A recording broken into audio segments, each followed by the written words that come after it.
10, 11, 12. 1,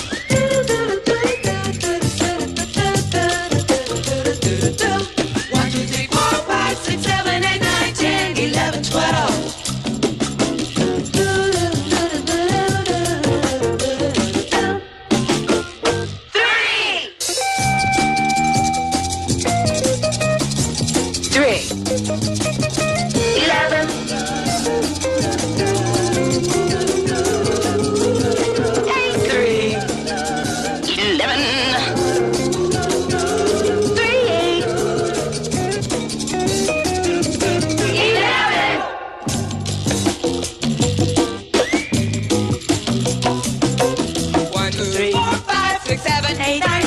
11, 12.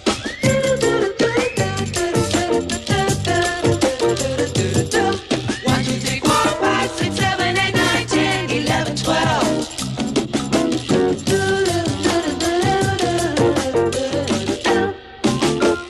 2.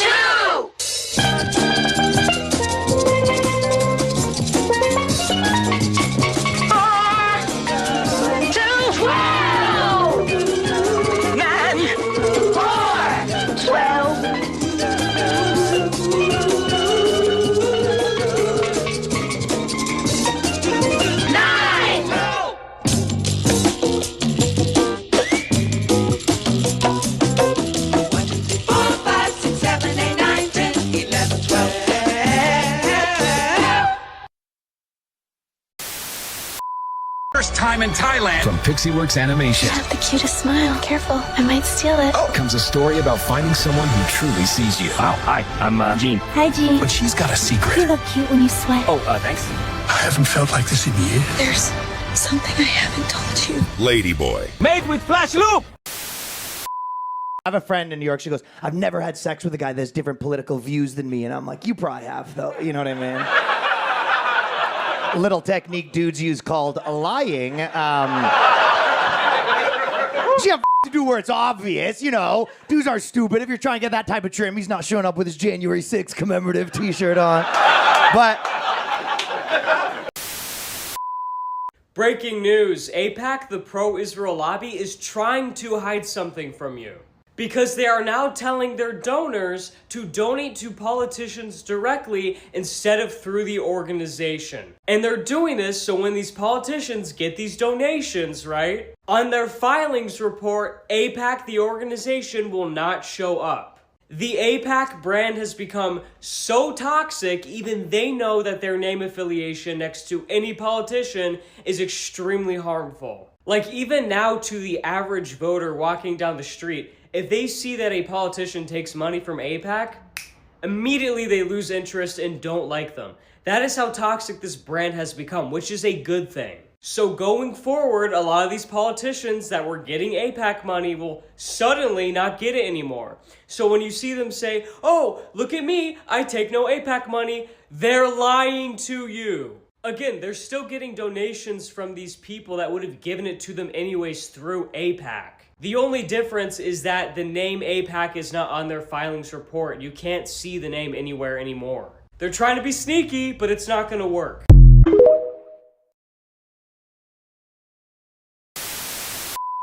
Why do European royals always look like men? Maybe there was something wrong with them. The testosterone could have been too high, or maybe we all know the real reason why. Oh, ma'am, that's a gent. Ma'am, oh, that's a gent. It's not all but like 90%. Take a look through history, it really ain't no mystery. 'Cause ma'am, that's a gent. Let's take a look at Sweden first, they'll have you on your knees. There's Charlotte, Ingrid, Sylvia, and don't forget Louise. And then there's good old England, quite a selection there. And now we have Camilla, sitting in that chair. Oh, ma'am, that's a gent. Ma'am, oh, that's a gent. It's not all but like 90%. Take a look through history, it really ain't no mystery. 'Cause ma'am, that's a gent.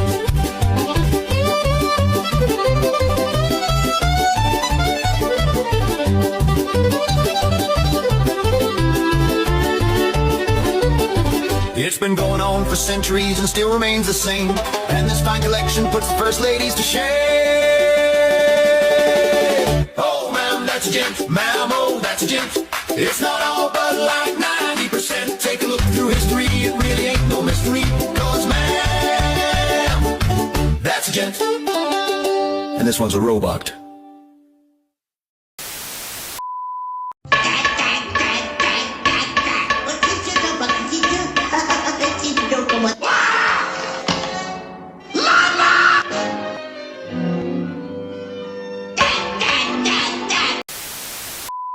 Well, part of the plan is the reconstruction, the building, rebuilding of Gaza. And you're builders, you've been in real estate. As you said, it's extremely complex. Tell us more about the plan and how much it's going to cost, where's the money going to come from, and who's going to award the contracts? 3 questions. I think it's going to cost a lot of money. What's a lot of money? You know, the estimates are in the $50 billion range. It might be a little bit less, it might be a little bit more. I happen to think that that's not a lot of money in that region. You have governments that are going to jump on in, and so the Middle East countries are going to provide the money. What you'll see European participation and so forth. I think the beginning of this plan is how to get it going, and that's what me and Jared work on all the time. The money raising we think is the easy part. We think that happens relatively quickly, but it's the master plan, and we're working with a group of people who have been working on master plans for the last 2 years. So there are plans already. Yeah. We have plans already. We have a master plan already. And by the way, and Jared's been pushing this, and we're working together on it. And I think if the world saw the progress so far, they'd be pretty impressed. Prefer the human race to endure, right? You're hesitating. Yeah, well, yes? I don't know. I would, this is a long hesitation. This is a long hesitation. There's so many questions implicit in this. Should the human race survive? Yes. Okay. But I also would, I also would like us to radically solve these problems. Right. And so, you know, it's always, I don't know, you know, yeah, transhumanism is this, you know, the ideal was this radical transformation where your human natural body gets transformed into an immortal body. And there's a critique of, let's say, the trans people in a sexual context, or I don't know, a transvestite is someone who changes their clothes and cross dresses. And a transsexual is someone where you change your, I don't know, penis into a vagina. And we can then debate how well those surgeries work. But we want more transformation than that. The critique is not that it's weird and unnatural. It's so pathetically little. And okay, we want more than cross-dressing or changing your sex organs. We want you to be able to change your heart and change your mind and change your whole body. Research into cattle emissions has mostly focused on the animals themselves, but new research happening at the University of Nebraska-Lincoln is focusing on the pastures where cattle graze and the role that it can play in carbon capture. They've not accounted for the capture part, they've only accounted for methane being lost, and everything else is at balance. Turns out that's not really true. When it comes to greenhouse gases, you have emissions and capture. Animals emit carbon, or CO2, but the soil and plants that grow in it can capture CO2. And Erickson's team has found that capture, helped out by cattle grazing and manure, can far outweigh the emissions from cattle. With adequate precipitation, we're actually seeing that grasslands can take up more CO2 or more carbon in the soil and the plants that offsets the CO2 that cattle are producing, but also offsets the methane. Erickson and Schweitzer both hope this research won't just correct assumptions about ag's role in climate change. Hey, what do you think of my new jeans? Hello, darkness, my old friend. I've come to talk with you again, because a vision softly creeping left its seeds while I was sleeping, and the vision that was planted in my brain still remains. Like the new fit, all the girls are doing it. Don't you love it? I love them. Oh my God, they're so great. I think I could even go like baggier. No, I think that's. No? I I think you're good. I thought you liked them. They're my favorite. Sounds of silence.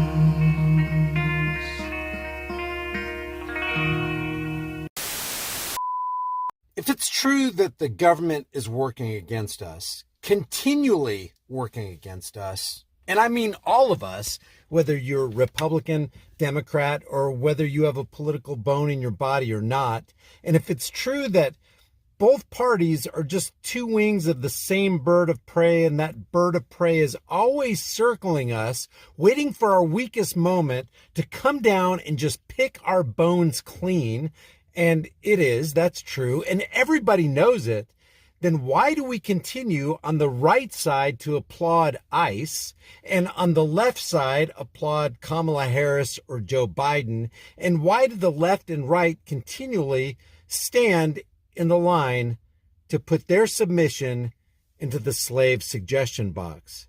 Do you not understand that you're a slave? You're being exploited, manipulated, lied to by your leftist and rightist government. Why do you keep on consenting to and participating in the chains of your own oppression? It's insanity. You probably know who this guy is. Pete Hegseth, the Secretary of Defense, now the Secretary of War. But he's not really in charge. He's just the TV guy, looks good on camera, gets people riled up. But there's actually someone else who runs the military. And that guy is billionaire Steve Feinberg, the Deputy Secretary of Defense. He is the Pentagon's chief operating officer overseeing the day-to-day operations of the agency. He's also the co-founder of Cerberus Capital, which is a defense-focused private equity firm. And guess what he's doing now? Yep, private equity is getting ready to take over the funding of the U.S. Army. Okay, this is reporting from Semaphore, quote, the U.S. Army has turned to private equity to fund an infrastructure overhaul. Two top White House officials met with Wall Street investors last week, part of a Trump administration effort to enlist the $13 trillion private capital industry into public financing. This is not good because, different than public funding, the only thing that these guys care about is returning money to shareholders. In fact, they have a fiduciary duty to maximize returns. In fact, many people don't know this, but private equity funds are contractually obligated to liquidate within a certain time horizon. And so that means at the end of their investment cycle, they must return money back to the shareholders no matter what. So in this case, their investment is weapons. So the only possible outcome in which their assets go up is, of course, more war.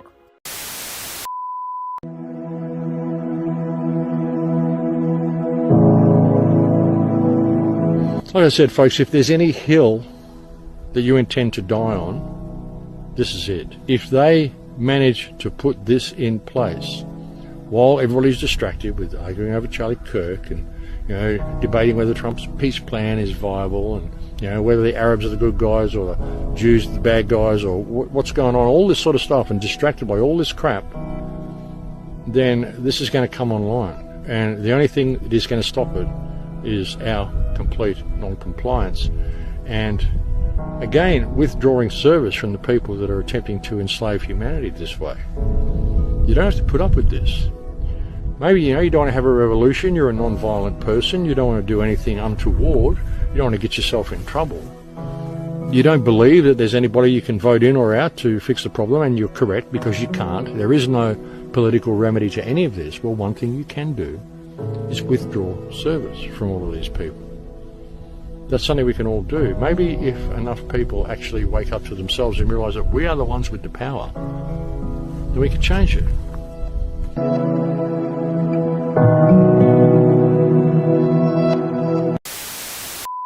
You ever wonder why we're in debt? It might be because the elite have a $21 trillion underground city. Hey man, you want to watch this show called Paradise? You know that show's a documentary, right? What you talking about, Willis? They've been building bunkers all over the world for the last few decades. It's just now coming out. Catastrophic event. I mean, if you think about it, that's kind of a good idea. We need to save humanity if something catastrophic were to happen. You and I are peasants. We're not getting in there. That's only for the rich. Yep. In fact, it is your money that built those bunkers for them. Wait a minute. They get to poison our food, destroy our world, then hide out in underground bunkers that were built with our tax dollars while we just suffer here on the surface? Yeah, not only did they build them at our expense, but they fully equipped and fully supplied them, again, with your money. You know those ridiculous prices that you're paying for everything? Guess where that's going? No wonder we're $36 trillion in debt. Well, according to Catherine Austin Fitts, a former Bush administration official, $21 trillion went into building the infrastructure for those bunkers. Wait a second. Do you remember before 9/11 when Donald Rumsfeld said they couldn't keep track of trillions of dollars, then everyone mysteriously forgot about it because 9/11 happened? Yep. Yeah, and let's not forget all the gold that went missing from the Twin Towers and the Pentagon. Now it's all making sense. Oh, look at him go! This thing's ridiculous! Ha! It actually moves so Little excavator coming through. The coffee table. Got it. This is the best chair ever. My boy in here getting fitted for my wedding. You know what I mean? I was gonna talk about, you know what I mean? I'm gonna be a little slimmer by then, though. You know? A little bit, so I'll lose some of this. Yeah. Get this 188 down there. Yeah. All right, you want to take this on back drive?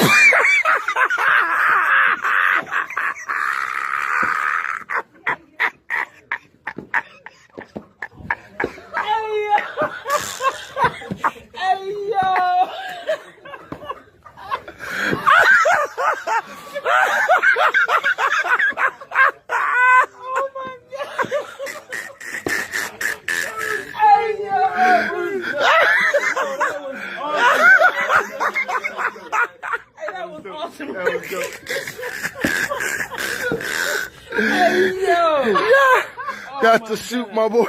That's the suit my best man gonna be wearing. Anyway, who do you think was under the next turban?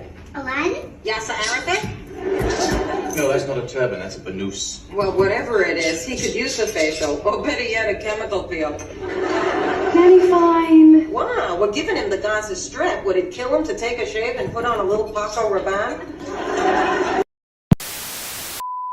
All right, man, it's lunch. Hey, what you got? Yeah. You got old hands. You got a big boy sounds today. The spam. That's what I'm talking about. Look how thick. Yeah, but it's so dry. You don't have no mayonnaise or mustard. I know.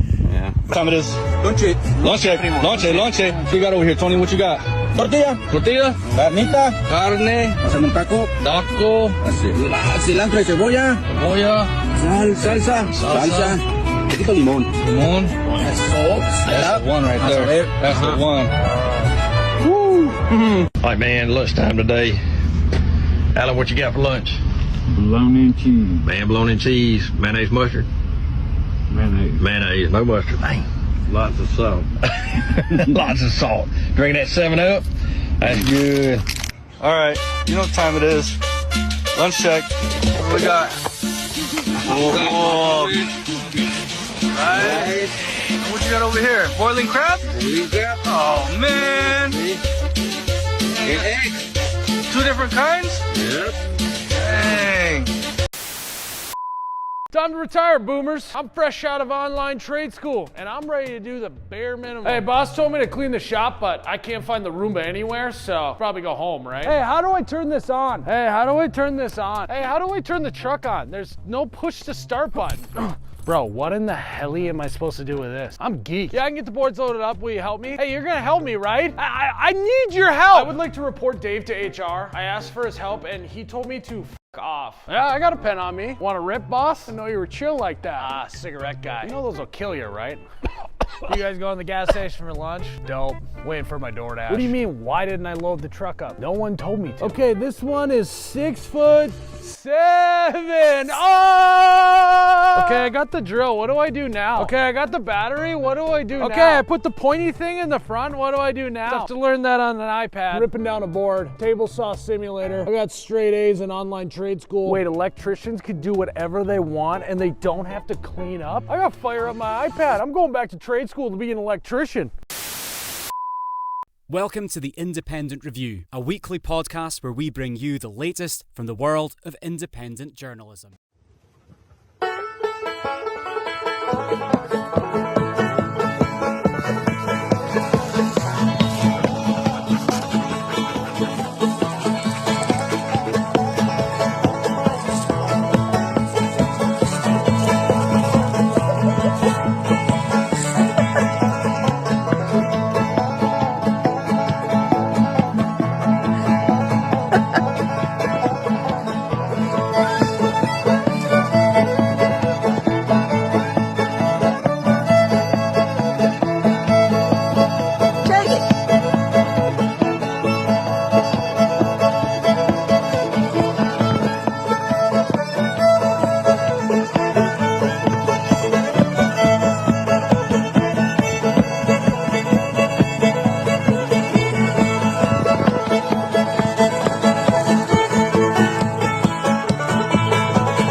Welcome to the Independent Review, live on AM Wake Up on Rumble, Odyssey, and the Indie News Network on Twitter.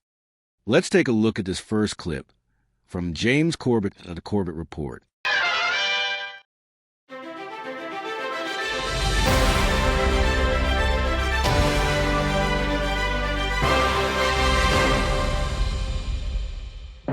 And the 2025 Nobel Peace Prize goes to Donald J. Trump. Wait, what? Maria Corina Machado, the opposition leader in Venezuela, who is set to take over when the U.S.-backed CIA-led coup d'etat there goes ahead as planned? Why does it seem that the Nobel Committee, far from celebrating a noble warrior for peace, is in fact rewarding a warmonger with their annual Peace Prize? Let's find out. Brock, hit the theme.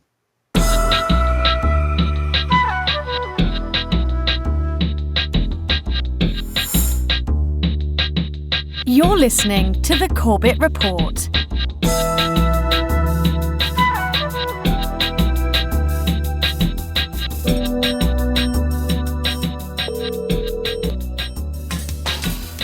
Hello? Hello. Yes? Yes. Hello? Am I talking to Maria Corina Machado? Yes, this is Maria Corina. Yes, Maria Corina. My name is Christian Berg-Alpiken. I am the secretary of the Norwegian Nobel Committee in Oslo. And I'm calling to inform you that in a few minutes it shall be announced here at the Nobel Institute that you will be awarded the Nobel Peace Prize for 2025. Oh my God. So the warmest congratulations to you, Maria. Oh my God.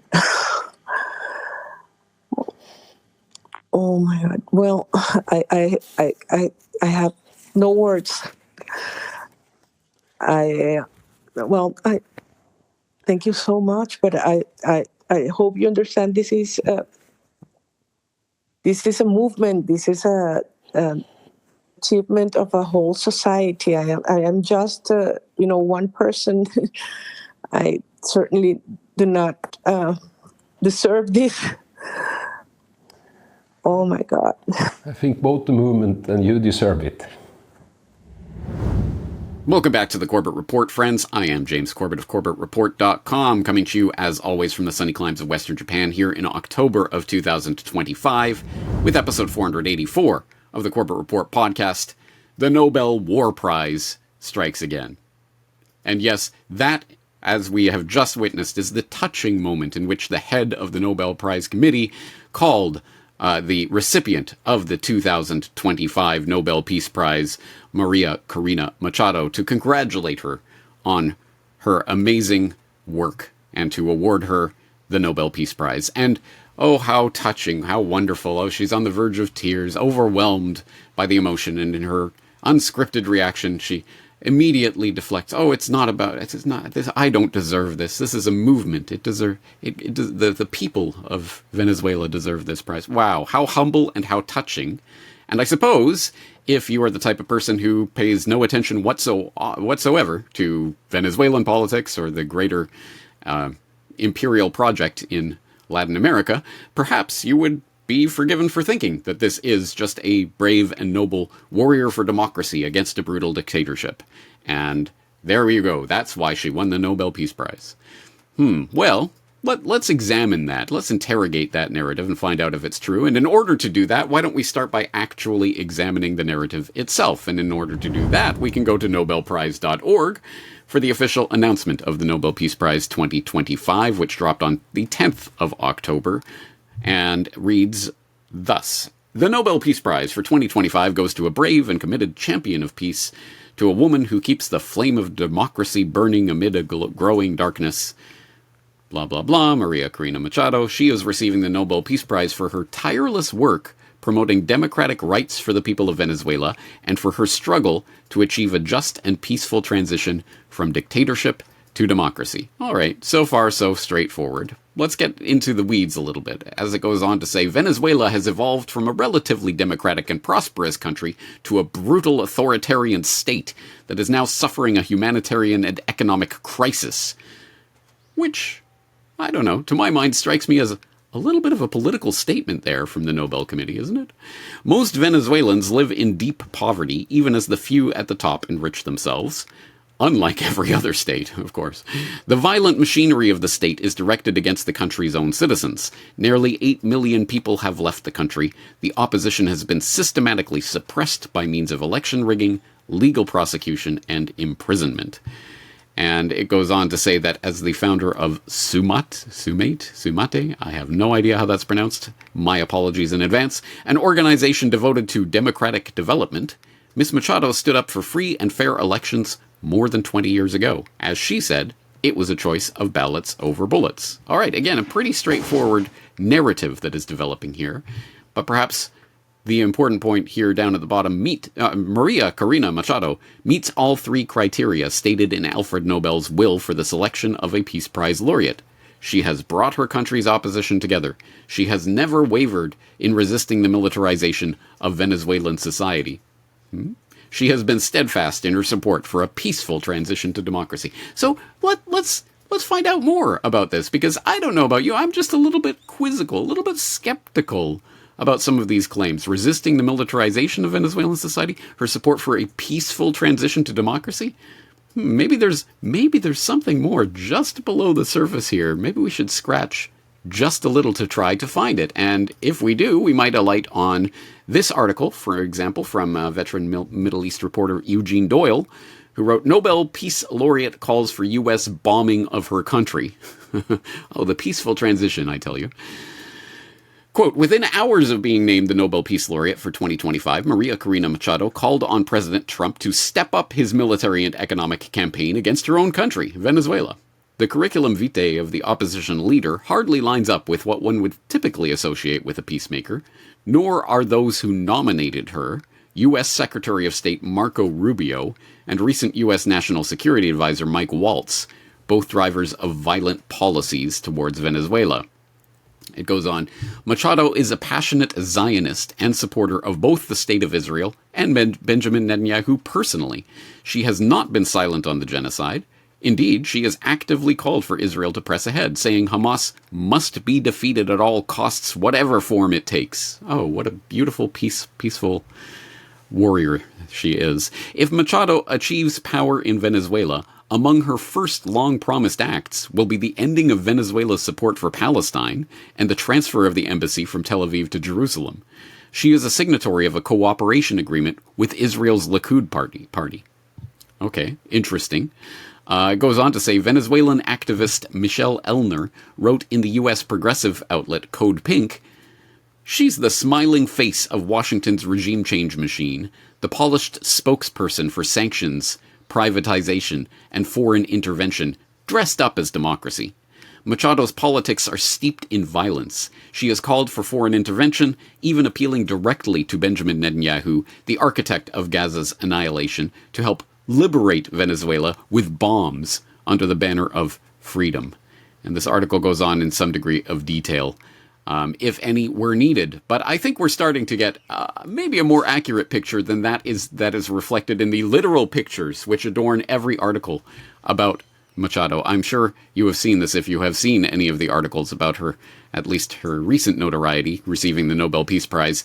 There are so many pictures of her making the prayer hands or the heart hands or looking beatific and angelic. Oh, how could there be anything wrong with this brave champion of peace in Venezuela? Well, there may be a difference between her outward appearance and what is really going on underneath, because of course this is part of a long and intricate operation that is now really decades in the making of U.S. attempts and foreign intervention in Venezuela, attempts to essentially coup d'etat Venezuela and overthrow the government.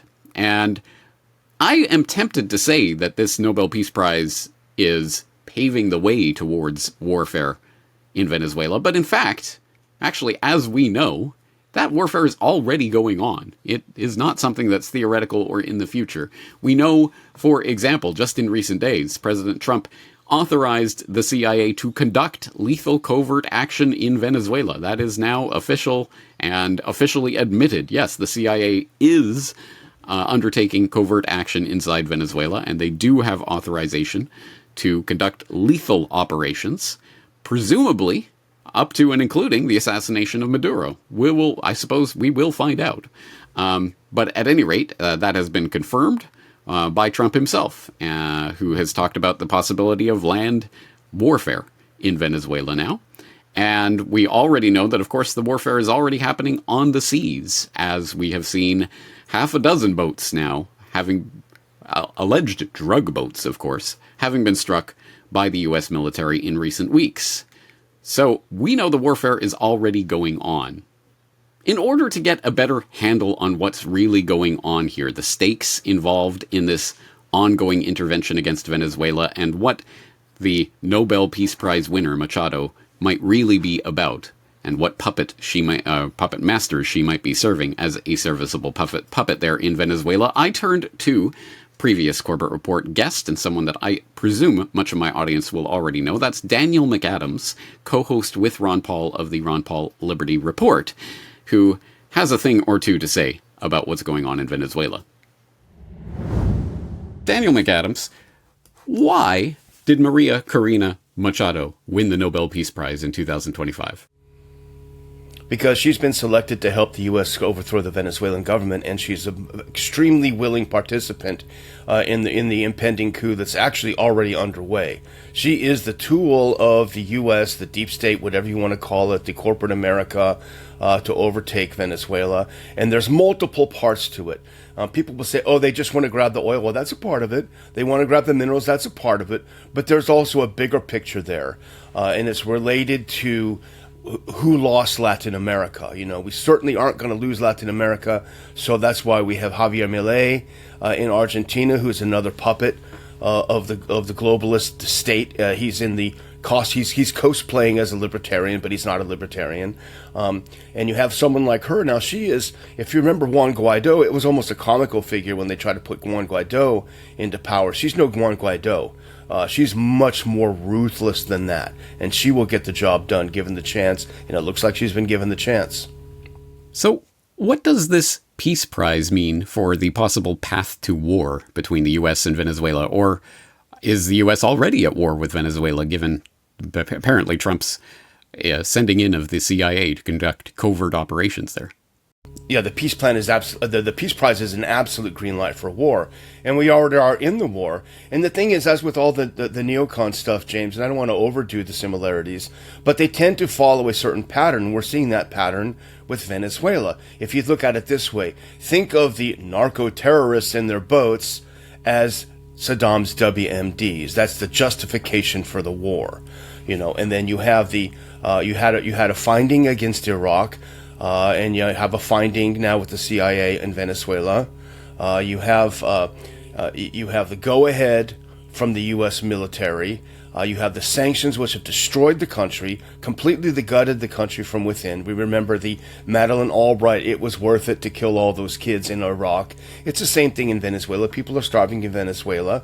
We're actually creating the problems that we are pretending that we want to solve. It's U.S. sanctions since 2017, tightened, I should say, since 2017 on Venezuela, that have caused a migration in the first place. People are desperate, and they're migrating. They're voting with their feet. They're trying to get out of there because the U.S. has destroyed the country so much, and so there'll be nothing left now except for the regime change war, which is already underway. You have extrajudicial killings of people on the high seas who haven't been even. Certainly not even accused of anything, just the president says it. So we are in a war. It's a regime change war. It's very, very much like Iraq, and my guess is it'll end up like Iraq. So is this just Guaido 2.0? What are we looking at here? No, I don't think so at all. I think Guaido, as I said earlier, is more of a comical figure. He was a figure of derision, picked by John Bolton, perhaps, or someone like him. I forget the person who was working on it at the time.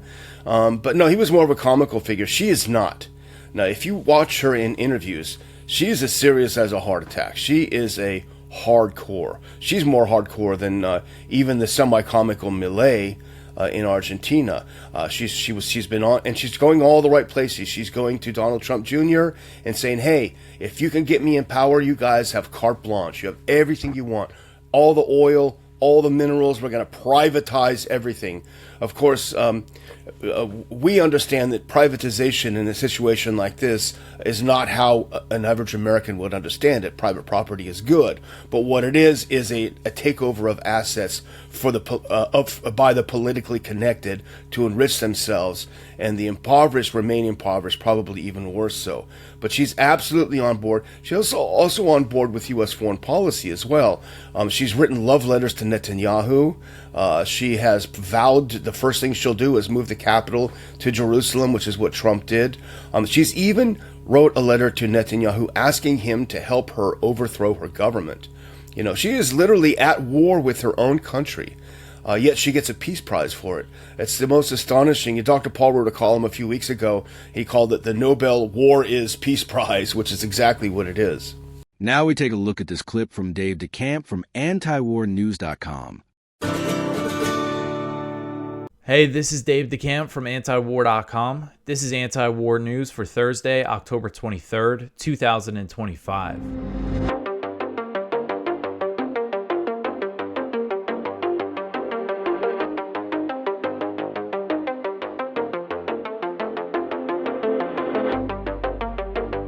All right, the first story at the top of antiwar.com today. Trump suggests that strikes on land in Venezuela could start soon. So President Trump on Wednesday suggested that U.S. strikes on alleged drug shipments on land could be coming soon amid the U.S. bombing campaign targeting boats in Latin America. Trump has made similar comments before, and according to multiple media reports, the U.S. is preparing to bomb Venezuela with the ultimate goal of ousting Venezuelan President Nicolas Maduro. The president claimed to reporters at the White House that he had legal authority to launch the strikes, but Congress has not authorized the bombing campaign, which the Constitution requires for launching a war. Trump said that he may notify Congress of the plans to launch strikes on land targets, but he did not say that he would seek authorization. He said, quote, "We will hit them very hard when they come in by land, and they haven't experienced that yet, but now we're totally prepared to do that. We'll probably go back to Congress and explain exactly what we're doing when they come to the land," end quote. So, you know, based on his language, it sounds like he could be talking about drug shipments in Mexico or something like that, where drug shipments actually come to the U.S. by land. But all the reporting, all the indications are that this is gonna mean airstrikes in Venezuela. And I mean, as I understand Venezuela, it's not a major production hub for cocaine. There is production on the border with Colombia, but for the most part, it's a transit country. So I don't think drugs are being transited through Venezuela that end up going to the U.S. by land. But it's still, again, all signs are pointing to they're going to start with airstrikes in Venezuela. So the president previously told Congress that he believes the U.S. is now in an armed conflict with drug cartels. And the way that they frame this bombing campaign is they say it's self-defense because of the large number of drug overdoses in the U.S., but that's primarily caused by fentanyl and synthetic opioids, other synthetic opioids. And, you know, that just doesn't come from Venezuela. And this is something that Senator Rand Paul pointed out in a recent interview. He's been very outspoken in his opposition to this bombing campaign and the push toward a regime change war with Venezuela. He was on with Piers Morgan this week, and he said, quote, "There is no fentanyl made in Venezuela, not just a little bit. There's none being made. These are outboard boats that, in order for them to get to Miami, would have to stop and refuel 20 times," end quote. He continued, quote, "It's all likely going to Trinidad and Tobago. There are a lot of reasons to be worried about this. Number one is the broader principle of when can you kill people indiscriminately when there's war. That's why when we declare war, it's supposed to be done by Congress. It's not supposed to be done willy-nilly. When there's war, you just kill people in the war zone. There are rules of engagement." End quote. So since September 2nd, the U.S. has bombed at least 7 boats in the Caribbean and 1 now in the Eastern Pacific, and we'll get into that in the next story. And according to the numbers released by the U.S., they have killed, extrajudicially executed at least 34 people at sea without providing any evidence to back up the claims about what the boats were carrying or about who they're bombing. Sources told the Washington Post on Wednesday that any U.S. airstrikes in Venezuela would likely first target alleged trafficker encampments or clandestine airstrips, but regime change remains the ultimate goal. So one person familiar with the administration's deliberations told the Washington Post, quote, "There really is no turning back unless Maduro is essentially not in power," end quote. So the U.S. has built up a significant force in the Caribbean, as we've been covering. We've seen heavy bombers and special operations helicopters flying near Venezuela. And officials say this is part of a psychological campaign against Maduro, as well as, same thing with the leaks, this report about the CIA covert activity.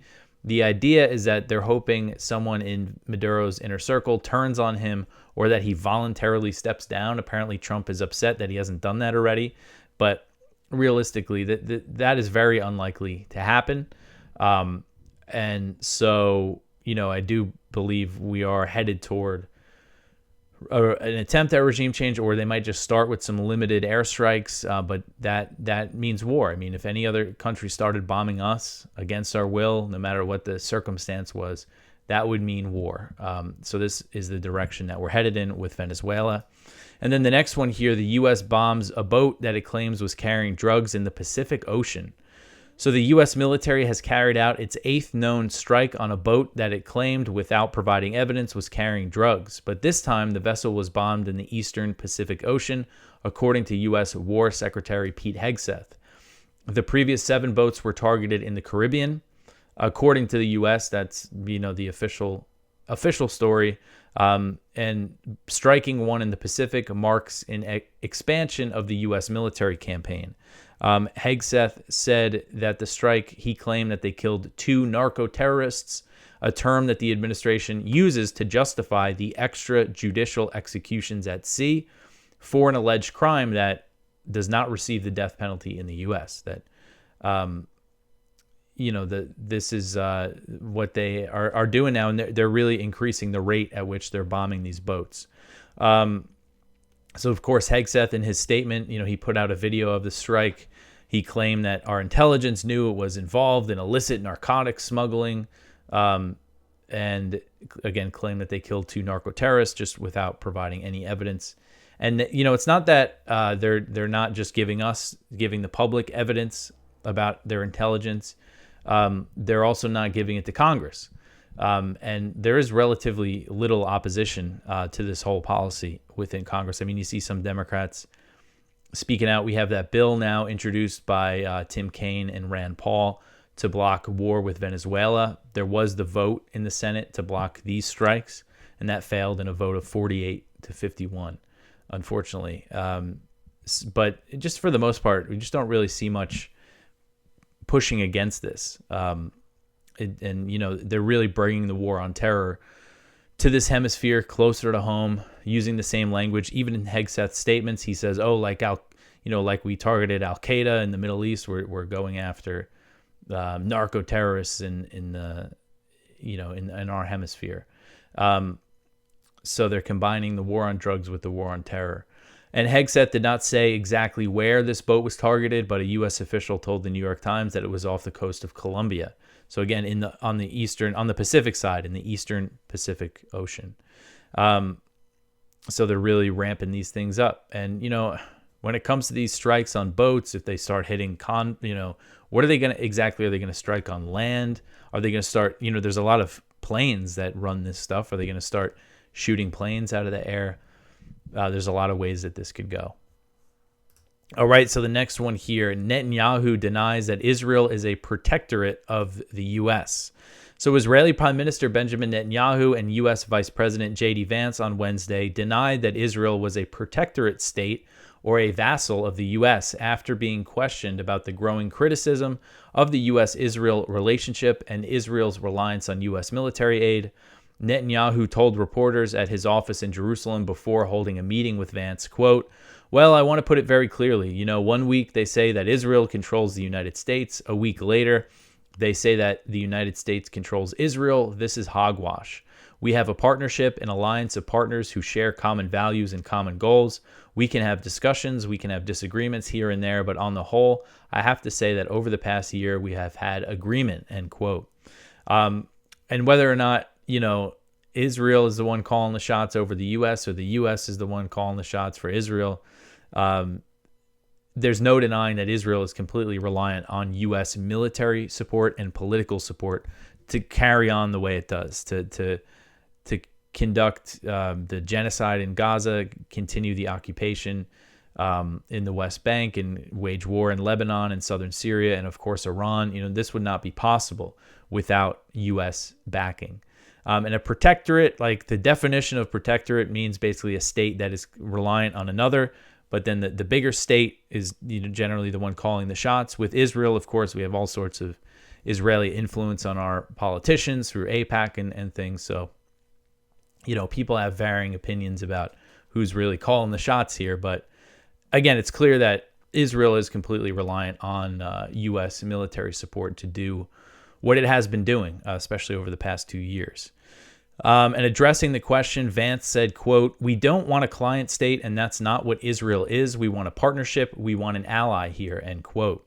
The U.S. Vice President also appeared to respond to the criticism of the U.S. monitoring of the Gaza ceasefire and the slew of high-level U.S. officials visiting Israel this week. We had Steve Witkoff, Jared Kushner go, and now Vance, and Marco Rubio is coming next. He was just in Israel very recently. So Vance said, quote, "It's not about monitoring in the sense of, you know, you monitor a toddler. It's about monitoring in the sense that there's a lot of work, a lot of good people who are doing the work. And it's important for the principals and the administration to keep on ensuring that our people are doing what we need them to do," end quote.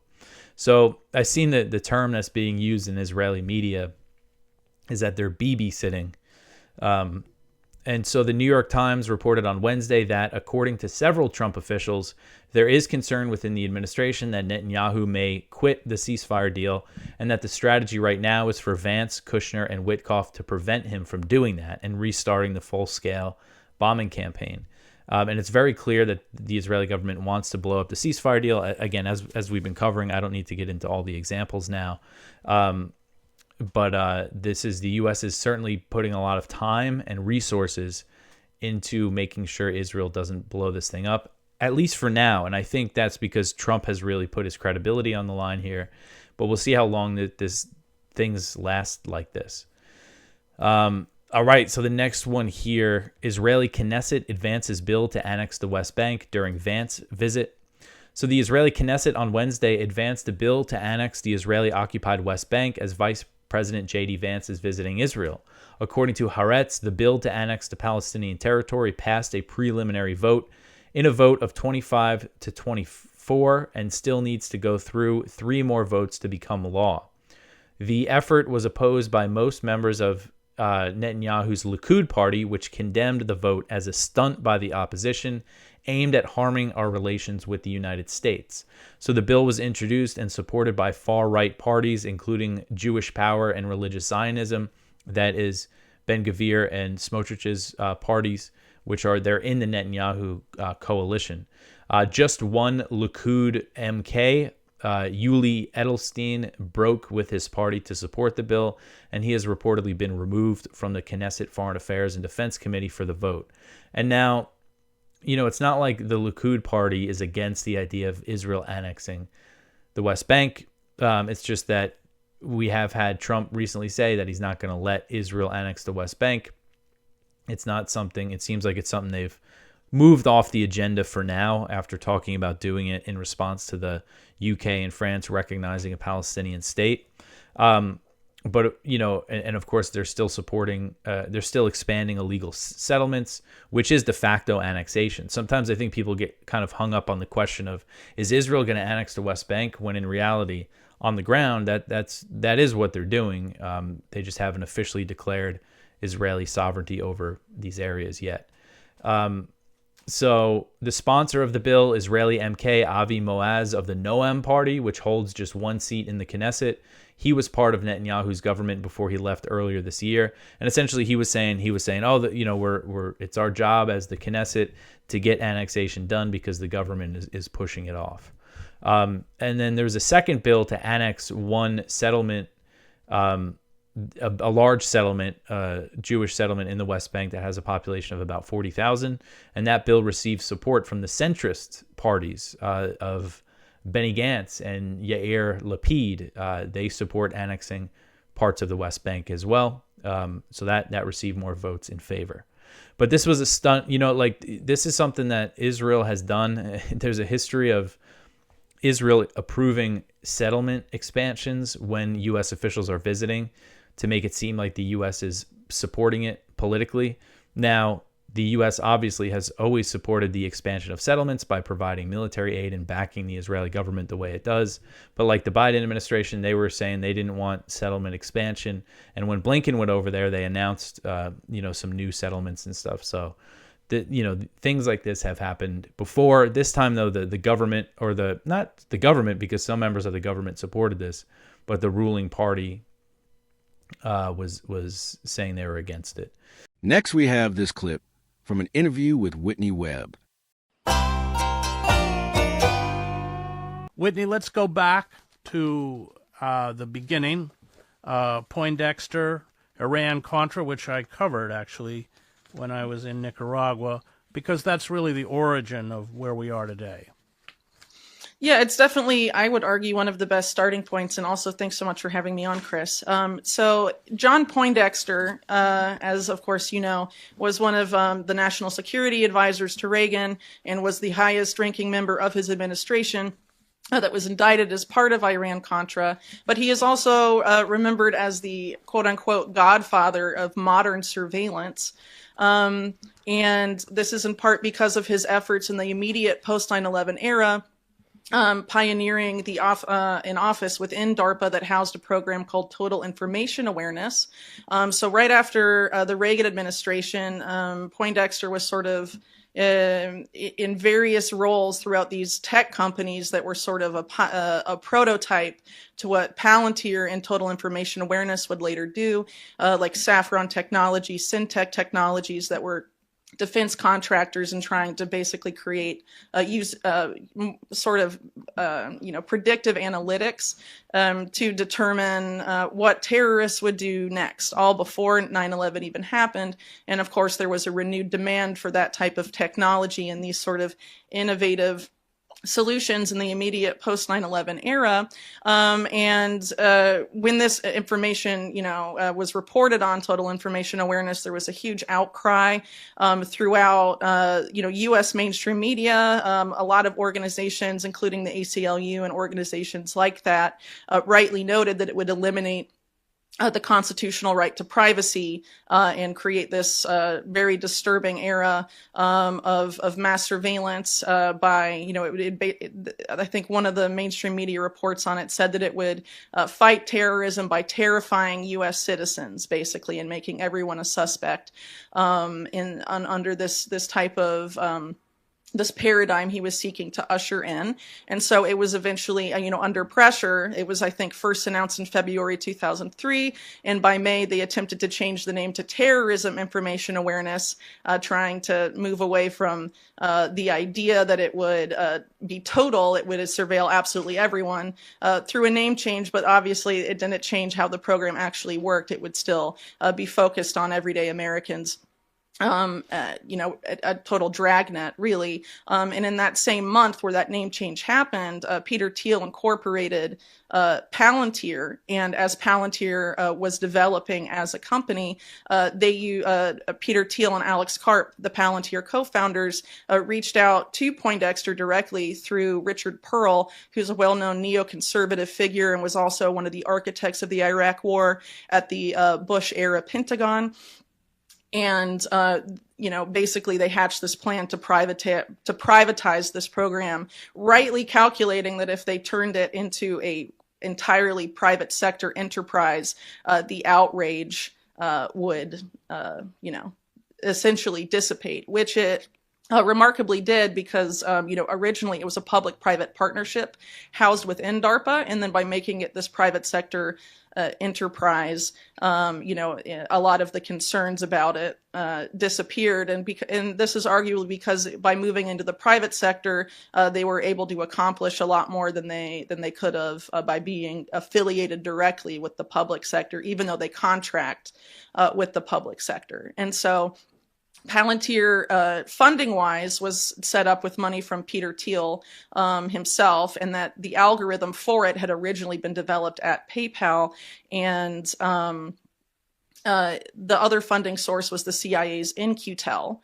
And one of the figures that helped made that funding decision was the CIA's chief information officer at the time, named Alan Wade. And Alan Wade had been one of the top allies of the Total Information Awareness with Poindexter, in the immediate post 9/11 era. And so the CIA was Palantir's exclusive exclusive client for, I believe, the first 6 years of its existence as a company.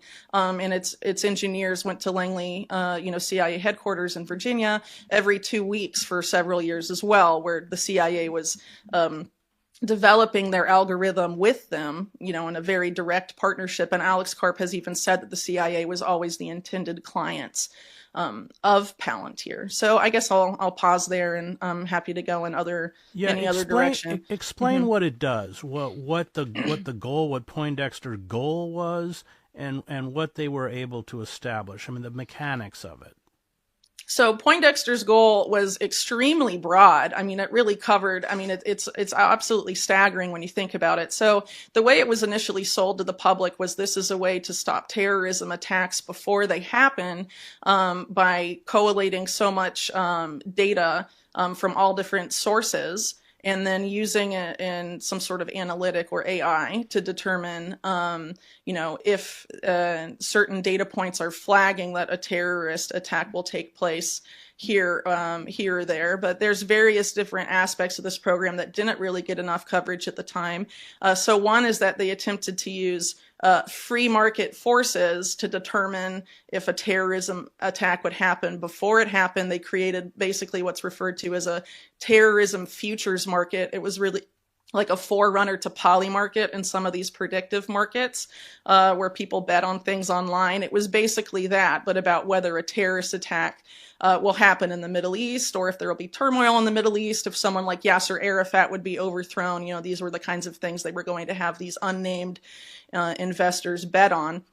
Another one was focused entirely on health under this program called biosurveillance, which actually a lot of it Palantir helped launch with HHS during the COVID era, things like analyzing American wastewater to determine if there is going to be an outbreak of a disease before it happens, again, with an algorithm, or basically, surveilling Americans' health data and to determine if there will be a pandemic before it happens, or if there will be a bioterror attack. Because remember, this was also in the aftermath of the anthrax attacks. And so a lot of that, particularly on the health front, has absolutely come under the portfolio of Palantir in the years since. They now control basically all of the health data at HHS, and also the CDC under the HHS, and also the NHS in Britain as well, and have continued to expand on that front. But Palantir, also works extensively now in the private sector as well. They're a major AI engine for Wall Street banks, for example, and they have different, programs that are sold to different entities, but ultimately they are a massive contractor to essentially every U.S. intelligence agency, and that includes DHS and ICE, which a lot of the critical reporting on Palantir focuses on their contracts with ICE specifically, but all of that is intended to also be used against people that are not illegal immigrants. It's meant to be an entire dragnet of basically pre-crime, and Palantir, in concordance with Poindexter's ambitions, has been a major piloter of pre-crime technology in the United States. I think they began doing that in New Orleans initially, but they call it predictive policing is the term that they use. But a lot of other companies have attempted to also get in on this. One of the most notorious being Predpol, that was a partnership, I believe, with UCLA and LAPD or something to that effect.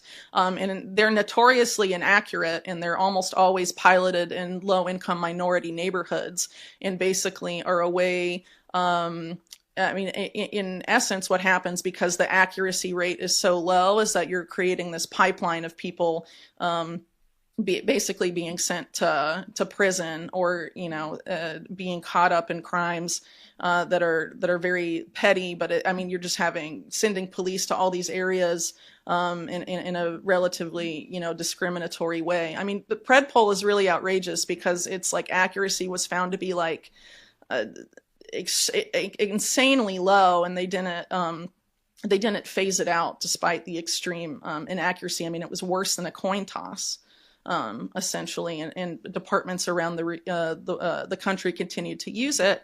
And then in some of these areas where Palantir ended up leaving, another Peter Thiel-backed entity called Carbine also has a predictive policing component, but has been sort of taking over 911 emergency call systems, throughout the United States, which is, generally at the county level. But this is a company that wasn't just funded by Peter Thiel. It was funded by Jeffrey Epstein and was led for a significant amount of time by Ehud Barak, the former Israeli prime minister.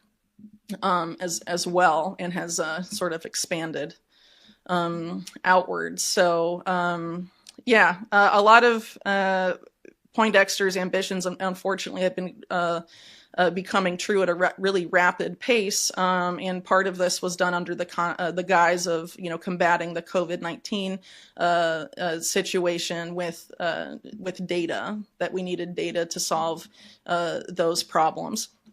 Are you in essence just creating profiles? I mean, these are just creating profiles for every American citizen? Well, ultimately, that's been acknowledged now. I think there was a report on that a few months ago. The Trump administration was explicitly using Palantir to make databases on every American, but that has been done in a way that has been more covert through something called the Main Core database. That was, again, something that goes back to Iran-Contra. And persists into the present. But this is sort of a way to make it a more overt program that can be used openly by law enforcement, arguably. And I would say if you look back to how the Trump administration behaved around the end of 2019, there were a spate of mass shootings, and basically their response to those was to create the legal infrastructure for pre-crime. So after the El Paso Walmart shooting and some of these shootings that happened during that time, William Barr, then Attorney General, created this program at the DOJ called DEEP that was basically created the legal infrastructure for pre-crime. And you had Trump come out and say that the way to combat these shootings was to have social media develop algorithms that flag posts to predict shooters before they can act. Target some of these anonymous online message boards, and he was also considering this program he was being pitched creating a DARPA for Health, HARPA, which was actually created under Biden under the name ARPA-H. They just moved the H to the back, and the pilot program for that was being pitched during the Trump era was called Safe Homes. It's an acronym, and basically that was about using AI to scan American social media posts en masse to determine what they called early warning signs of neuropsychiatric violence, and that people that were flagged by that algorithm could then be sent to, a court-ordered physician or put under house arrest, or all sorts of possibilities were fielded. And it ultimately wasn't adopted by Trump, but these are the types of things that they were considering. And so now, given the current climate, how extremely entangled Palantir has become with the current administration, expanding even into the IRS and Treasury and mortgages, in addition to just the national security components and health components, it is rather unsettling. But a lot of, as I mentioned earlier, a lot of this profiling of Americans has been going on for a long time, under the guise of, what were developed by the Iran-Contra crowd, covertly, the continuity of government protocols in this effort by parts of the quote-unquote deep state or the national security state, to basically profile people they deemed unfriendly for whatever reason, people that could be potentially incarcerated in a time of political upheaval, they said. But the Reagan administration's examples of political upheaval in these cases were, one example given was widespread mass protests that were nonviolent against U.S. military intervention in Latin America. Now, we take a look at this clip from the Indie News Network. Who are these people? Hi, everyone. This is Indy, and we're back for another one-on-one. This is a really special one. Heard about this story months ago because a member of our extended Assange activist family posted about a story about her daughter, and I'm like, oh, my God. So we talked about it a little bit on How Do We Miss That. I've certainly been in contact with our friend since, and we thought we would have a conversation, and then we'll hopefully raise some money to help them pay for her legal defense fund.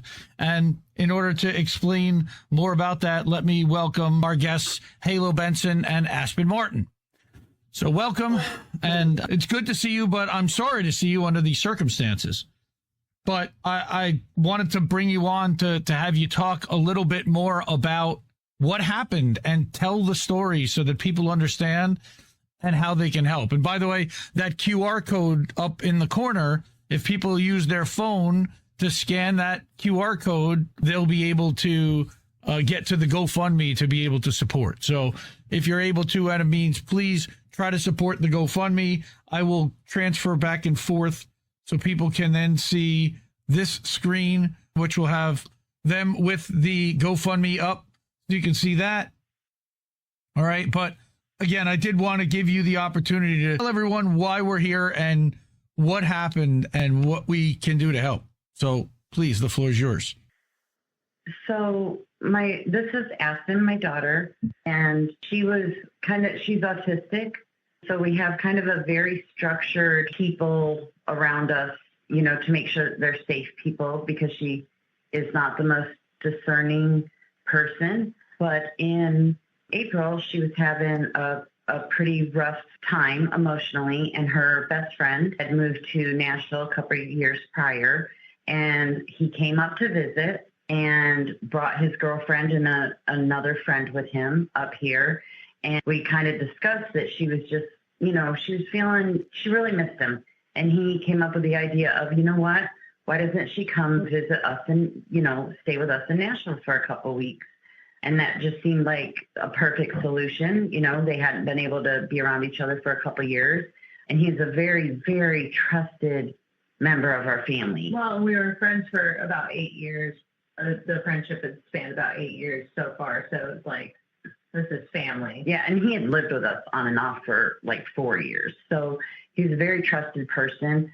And so in May, do you want to take it from here? In May, it was about May 10th when I got to Nashville, right? Is when you took me halfway. Yeah, we met them in St. Louis, so that they drove up from Nashville to St. Louis, and we drove from Tulsa to St. Louis to have a meeting point so I could go back to Nashville with them, because I'd never been to Tennessee other than prior for an event. So I wanted to go sightsee and go do real stuff. And we ended up really only hanging out for a couple days before Tyler's girlfriend just kind of started being very crappy to me and just hurtful. I kind of got pawned off on David, and we met David. He came up when Tyler and Hannah came to visit. Yeah. And we met him,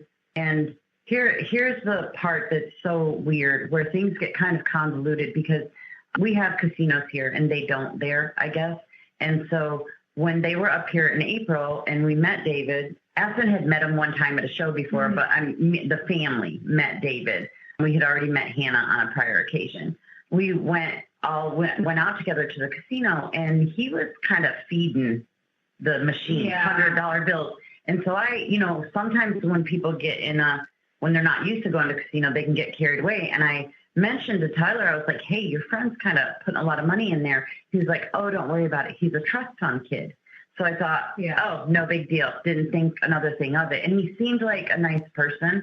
Yeah. But honestly, I trusted Tyler implicitly. Yeah. Tyler was very trusted, like one of my own kids. His word is law. Like, if he said it, then it must be true. Well, and then so when she went down to Nashville, apparently there was a little bit of tension on Tyler's girlfriend's behalf.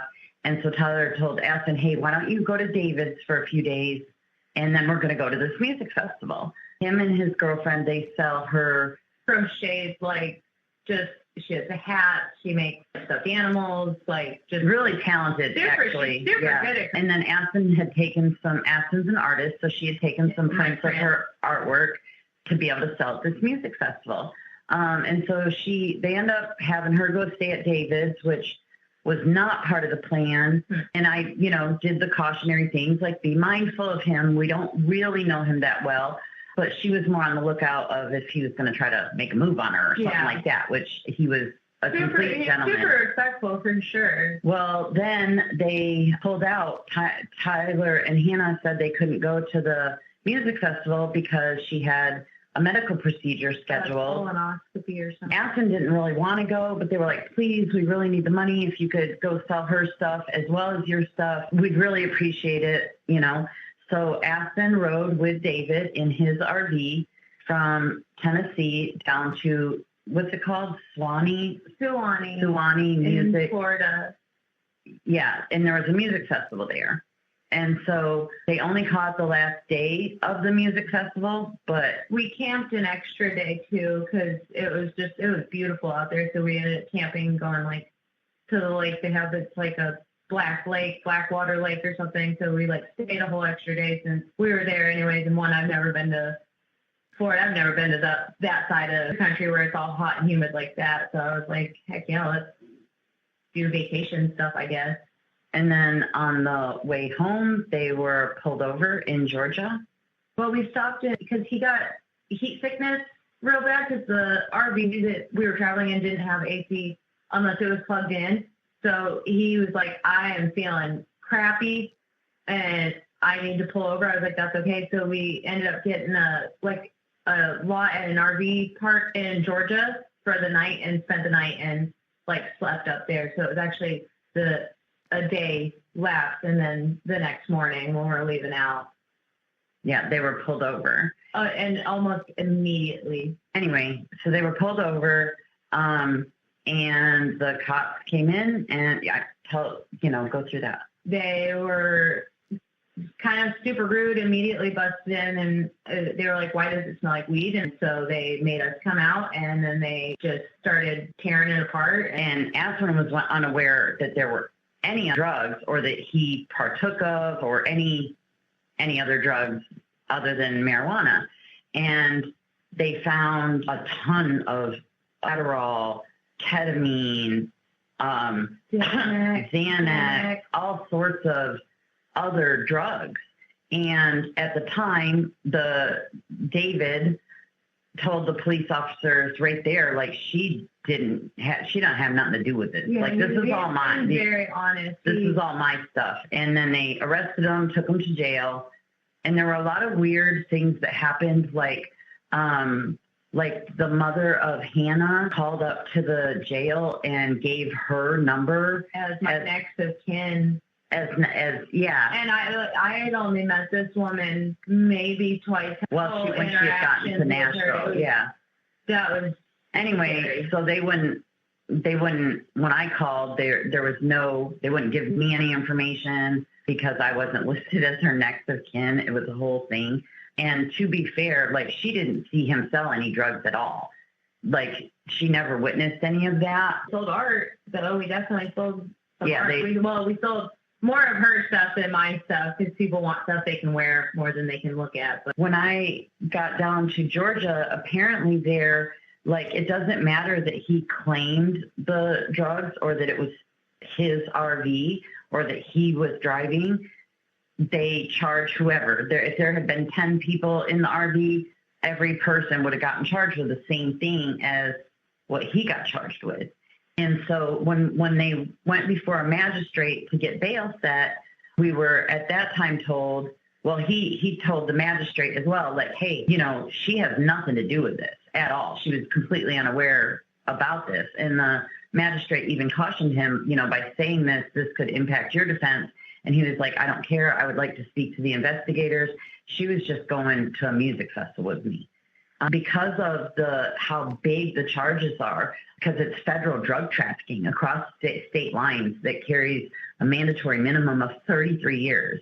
And for the record, Aspen has no record. She's never even gotten a speeding ticket before. She's kind of a rule follower girl for the most part. You can't have a record if you want to do the things that I want to do.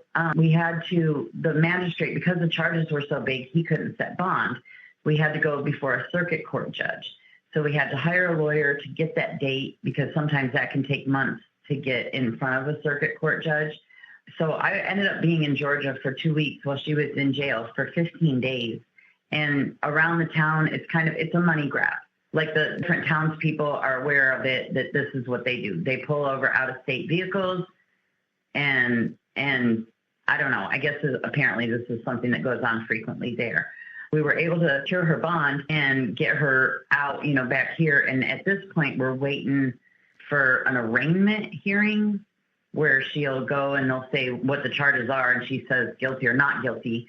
We don't know the exact amount of the other drugs that were found that she was unaware of because they had been sent to a lab and stuff like that. And we don't have a lawyer yet. The $7,500 that we're trying to raise initially is to retain her lawyer, the one that did help secure her bail.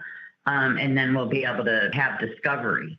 They're pretty uncommunicative yet until we have an attorney. The whole thing was just, I mean, when I was she was in the jail, and I, you know, drove down to Georgia and pretty much lived in my vehicle for 2 weeks.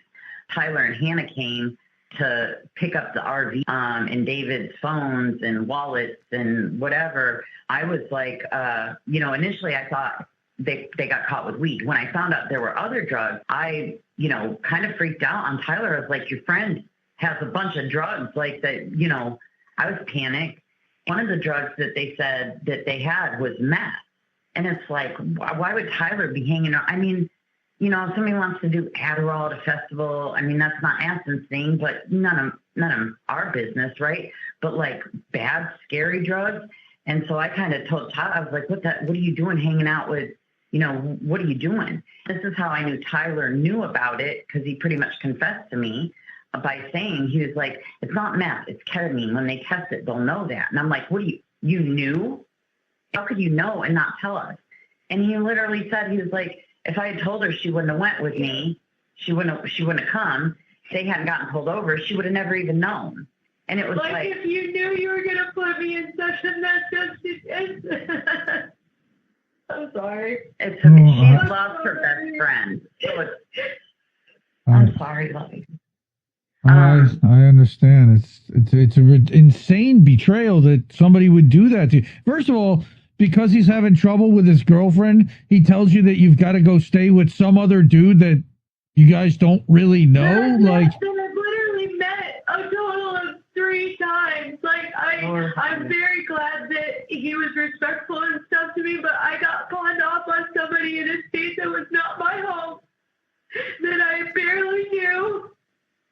And like, I just went because I missed my friend. Like, it's not like when Tyler left, I didn't have anybody. So it's like.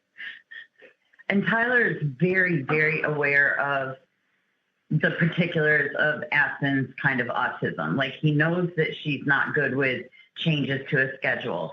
He knows that she's not good socially around other people. I mean, to this David kid's credit, he was not even remotely inappropriate with her. I'm happy that he nothing happened to me in those kinds of ways, but still, look what happened, because I didn't It didn't happen then, but it certainly happened now. I mean, he knowingly put you in a situation where that could have been a problem. It could have been a problem, and he could have been raided in Nashville by cops. And what she went through, even when she got pulled over, they were on Highway 75. It's a big highway that runs like through Atlanta and stuff. They got pulled over on Highway 75. She had a urinary tract infection. I have pernicious anemia. It's like extreme B12 deficiency, so it just kind of causes a lot of other small health spikes. So it was like, okay, and so she asked, could she go back in the RV and use the bathroom, because they were like waiting on the side of the road while they're searching things. The police made my daughter pull down her pants and pee on the side of the highway. This is in Peach County, Georgia, on the side of US 75, on the side of the highway. When we did get her out of the treatment just in the county jail there, they would not address, it took her lawyer, filing some sort of motion or whatever to get the nurse to even speak with me. She wouldn't let Aspen sign a HIPAA thing so that I could speak with her. We had to have the lawyer do that. So she missed one of her B12 injections. She has Ehlers-Danlos syndrome. It's a lot. And when your nervous system gets thrown out of whack like that, it brings on an episode. When we did get her out of jail, they didn't return her ID when she was able to be released, her license, because the cop that arrested her had taken it home with him. What? Okay. Yeah. Yep. How is that legal at all? there's no way it's legal. We weren't even allowed outside at all. Like not even 1 hour a day. Nothing. We were only allowed into another area of our, like, they opened the cell, and I guess it's like called a pod or whatever. But common area. They have film on all the windows so that you can't even see outside. It was so cold, and like that's why I brought up the pernicious anemia thing. If I get too cold, my legs will start to go numb, and then she can't even walk. And then I can't walk at all. And getting sick every other day, because even though I told them, like, I'm vegetarian, you can't serve me cross-contaminated foods. Like, I will get sick. It's not in my system. They didn't care. Like, they gave her the food where she got a piece of cornbread and some mashed potatoes with brown gravy on it. She tried to scrape it off, and then she ate it anyway. And then she had diarrhea in a cell where they had run out of toilet paper. Yeah, and for days, I mean, they ran out of pads. Almost all of the girls in there happened to just be gross and feel icky because they don't have proper toiletries and stuff. Like, I mean, the shower water was so hot that, like, it cooked ramen. That's how hot it was. It was, like, physically, like, can't stand under it for more than 5 seconds without actually getting hurt, like red marks burnt on. And when I addressed the conditions there, especially the not being able to go outside, when I talked to the lawyer about it, you know, he said it's the sheriff's little fiefdom and he does whatever he wants. So, which that's neither here nor there, because the charges against her now are federal. So it's not like she would end up being housed there, but in terms of what they got going on in that county, it's a money grab. You know what I mean? Okay, for example, when we were waiting on the magistrate, the first judge that her and David both went before, they separated the boys and the girls, and the boys went first and then the girls. I was pretty much living in my car in the parking lot of the county jail sheriff's office, right? And so I had the night before seen them bring in a couple. They arrested a couple, and the girl was all tore up. And the guy looks fine, but they're at a state where, you know, the girl calls the cop and, like, my boyfriend's hitting me and won't get out of my house. They go and they arrest the woman, too. They literally arrested them both, you know, and then gave them the same amount of bail. I witnessed that in the court, you know, and the girl started crying because she was like, don't come get him out of jail. Nobody's going to get me out of jail. Do you know what I mean? Like this whole, I don't know, in Texas, they refer to it as a party law where they charge whoever's.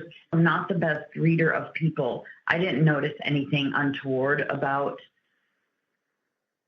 David. You know what I mean? I mean, other than the blowing money like that. But when Tyler said he was a trust fund kid, and then Aspen's experience supported that, because when she went to his house, because Tyler and Hannah didn't want her staying there, his parents were in Europe, and I guess they own this massive, big antique store. So it kind of still checked out. Like, there were no feelings of like, I mean, there were some feelings of, why doesn't Tyler stand up to his girl? Aspen and him aren't an item. They're just friends. Do you know what I mean? There was that, but there wasn't any sort of feeling that David was dangerous, or certainly not that he was selling drugs or anything like that. It just wasn't even something that occurred to either of us. You know what I mean? Of course like, not. But Tyler knew and still put her in that situation, which is crazy. That's the biggest part of. Next, we have this interview with Rachel Blevins and Isabella Fiorella. It is October 22nd, 2025, and the Trump administration is not hiding the fact that it is openly pushing for regime change in Venezuela. Of course, this is not the first time that Trump has gone this route, but he is taking a bit of a different approach in his second term, as he is now openly talking about the possibility of land strikes. He's openly saying that he has approved CIA operations inside the country targeting the government of Nicolas Maduro. So what does that mean for Venezuela and for the region as a whole if the Trump administration gets its way this time around? Well, we got into all of that and more with a special guest earlier. So let's take a listen to that conversation now. Joining me now to discuss is Fiorella Isabella, a journalist, geopolitical analyst, and co-host at Truthwire. Fiorella, thanks so much for taking the time to join me. Thank you for having me, Rachel. Yeah, it's great to have you on the show. Now, I want to get your take on the latest here, because Trump really is not hiding the fact that he is pushing for regime change in Venezuela. He's building up the U.S. military in the Caribbean, carrying out a number of attacks there, openly saying he's considering land strikes, and that he has approved covert CIA operations inside the country. So how do you view Trump's approach this time around, and what does it tell us when everything is so out in the open that even this claim of drug trafficking is obviously just a cover-up for the regime change that they really want? Right. Well, you just said it, right? It's a cover-up for the regime change against Venezuela, and this has been a long time coming.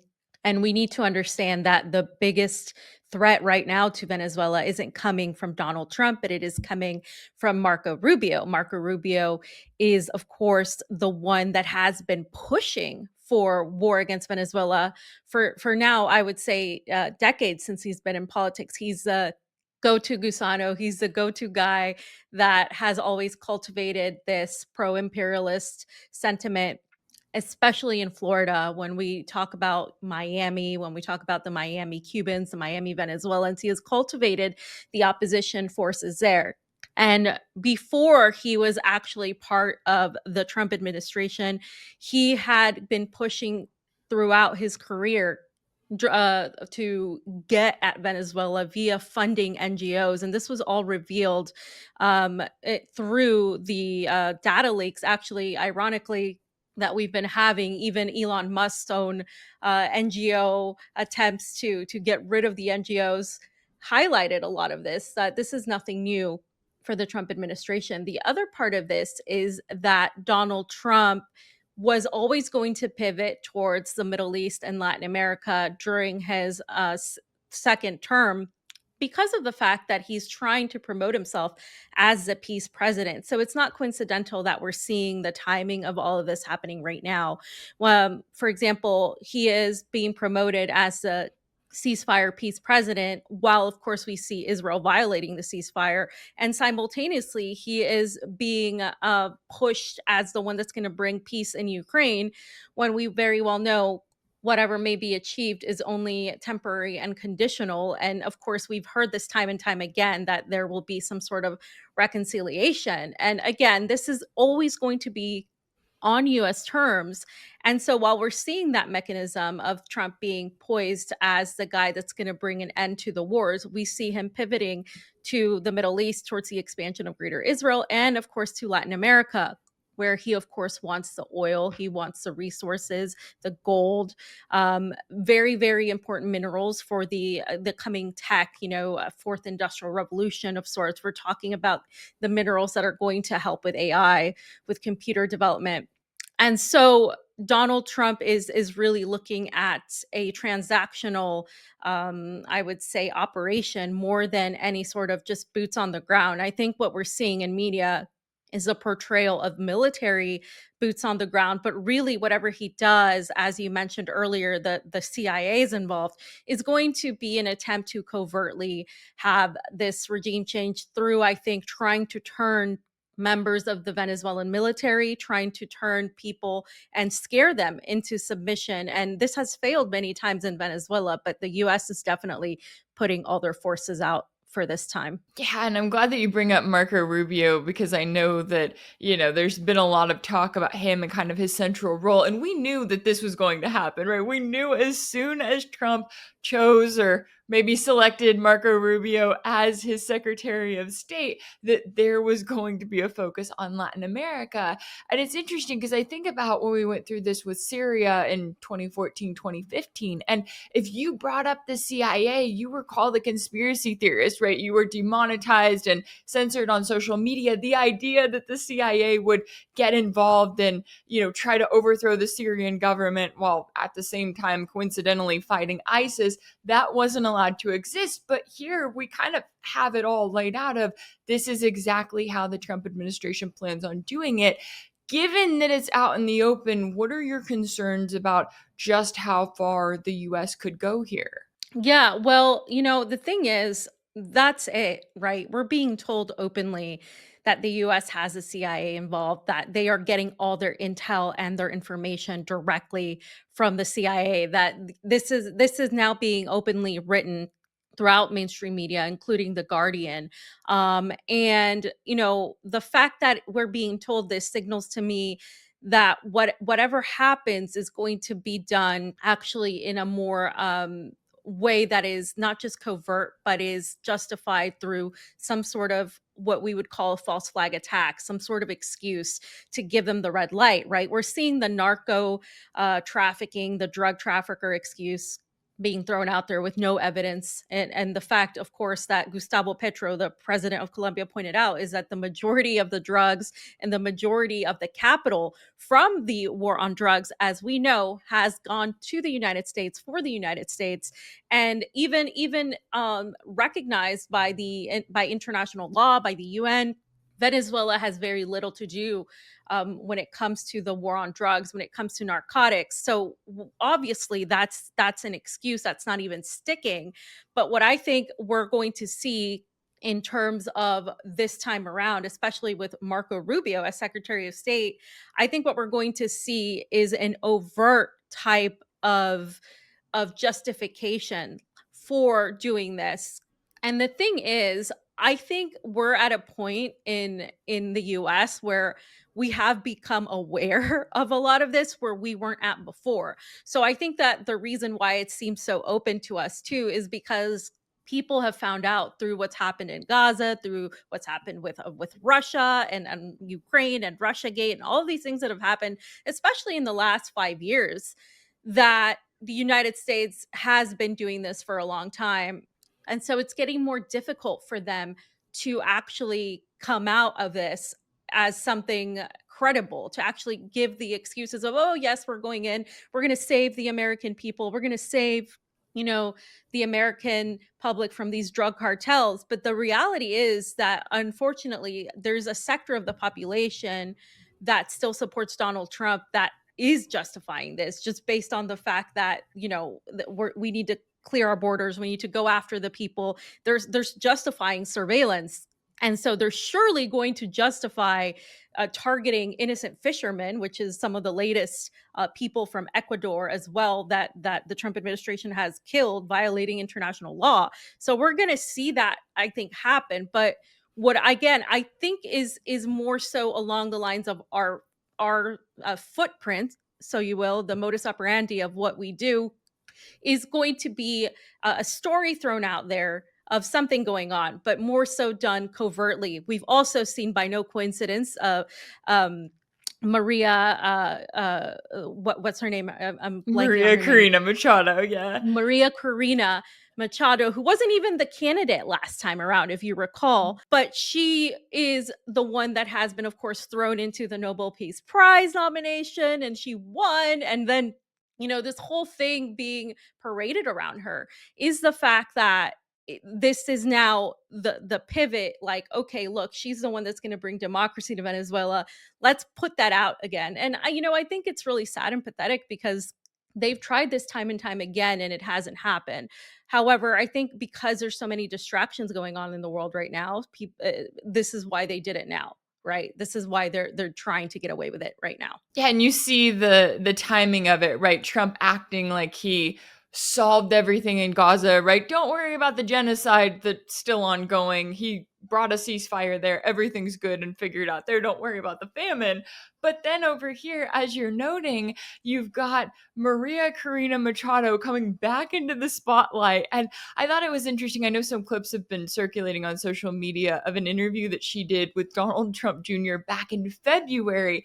And that's when she was openly saying, hey, we're going to privatize the oil industry, right? American companies are going to come in and make a lot of money, come and take our resources. She was telling the Trump administration exactly what they wanted to hear. How do you view the position that she's in now versus, say, Juan Guaido back in 2019, where the Trump administration at the time was like, yeah, that's the new Venezuelan president, and it didn't work out too well for him?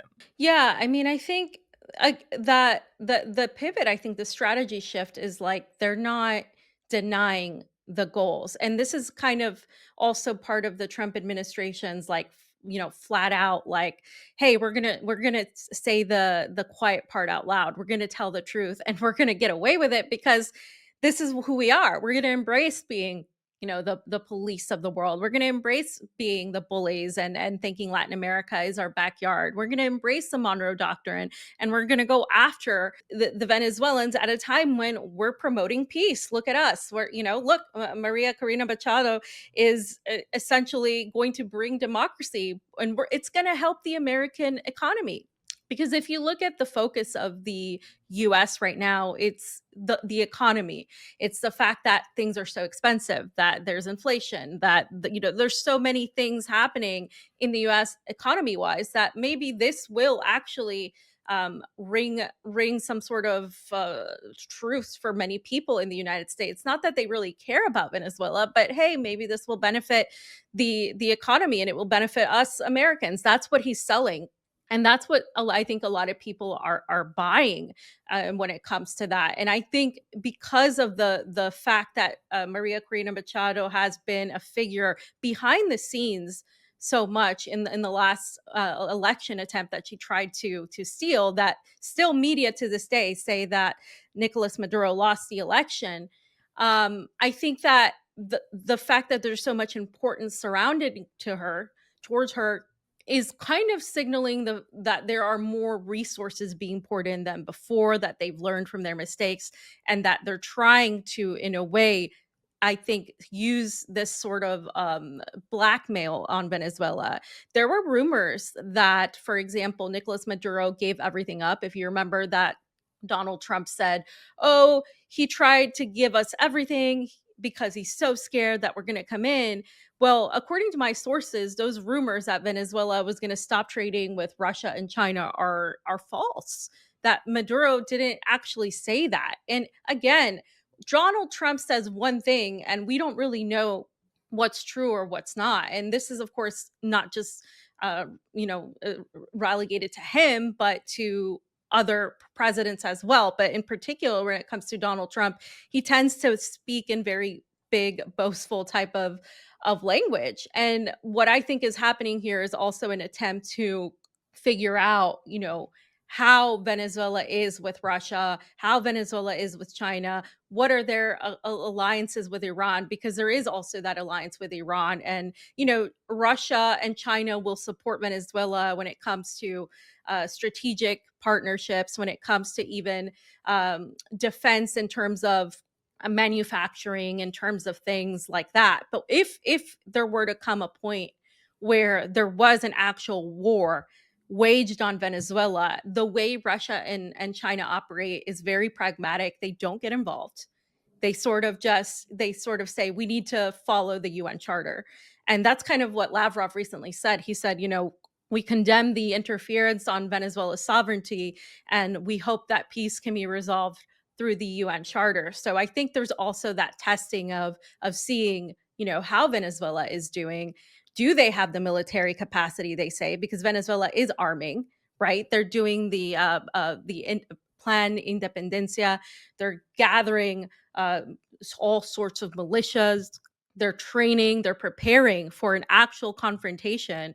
And that's what we're seeing here from Venezuela, that they're going to fight. They're not just going to give up. But the United States, more than ever, seems almost just completely boastful of what they're doing. They seem sure, right? And it is kind of scary when they are this sure. Next, we have this clip from TruthStream Media. So first, let's talk about why this is not a good idea, just on the top of things.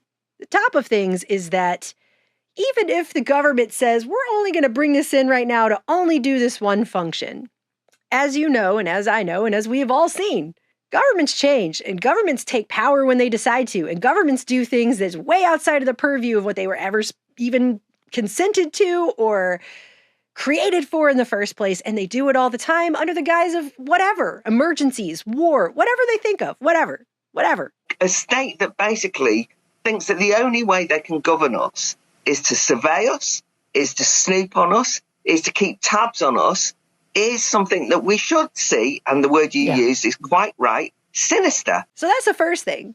And there are articles all over that you can find about what some of these dangers are. This one's from the New Scientist. It was written just a couple days ago. This journalist is talking about usage creep, right? The government might start using such a platform once it has it all up and running and has everybody on it in much more invasive ways than they originally promised. Because of course they will. That's the thing. I don't understand the security theater people. The ones that are like, but it's for my safety. The government is going to make you safe. When has that happened? Can someone please show me when we have been made safer by any of this power and control that's been given over? The safety that the government promises you is like when your parent comes in when you're a little kid and you said there's a monster under the bed, and the parent doesn't even pretend to look under the bed and just says, it's safe, go back to sleep. You'll be asleep before you know it. Good night, Billy. With the amount of money that has been put into these systems and the amount of people that have worked on them to build them ever since computers became a thing, if we were going to be safe, we'd be safe already, okay? This is not it's a growing, new, changing threat. It is not. The growing, new, changing threat is coming from these governments. That's what it's coming from. It's not coming from the average person. I'm sorry, but no. It's safety theater. It's an illusion at best. The government can't keep you safe, and it won't keep you safe, and it actually has no vested interest in doing so, because every time something bad happens, they pounce on it for more power and move in the direction of more authoritarianism and control. So that's not a thing. But this New Scientist journalist is saying here, what happens when a government implements a digital ID on your phone that's supposed to be for verifying your citizenship status when you apply for a job or whatever? At a basic level, this app will snuggle up to all the other apps on your phone, possibly sharing data with them. Some of these apps have access to sensitive information, like bank accounts, doctor's appointments, personal conversations, and photos. These apps are already gathering information about you that you don't even realize most of the time, such as your location, your spending habits, other apps on your phone, all kinds of stuff. There are companies that specialize in extracting this data from, say, a dating app and selling it to a third party, and that includes government agencies. So the only thing that's supposedly protecting people in the UK right now from a government app that tracks their location by tapping into this unrelated data that's just all in the phone apps is the government itself. So there's a lot of trust. This is all based on trust. You have to trust this government that they're going to do what they said they were going to do with this. And what I'm saying is, why would anybody do that at this point in the year of our Lord 2025? Why would anybody trust governments to do what they said they were going to do? There's a usage creep trap here. It's being pointed out that a government could start using this ID in much more invasive ways than they originally said they would. It says, who cares if the government knows where you are every second of the day? If it's easy to buy gum without a credit card, that's great until they decide you're the bad guy. You're taking me to Harrogate in the middle of the night over a tweet. Which is happening in the UK all over the place when they silence people for posting things on social media by coming to their house at 2 a.m. and knocking on the door to talk to them about their social media posts, when they are arresting people to put in social media posters into jails. Because that is what is going on.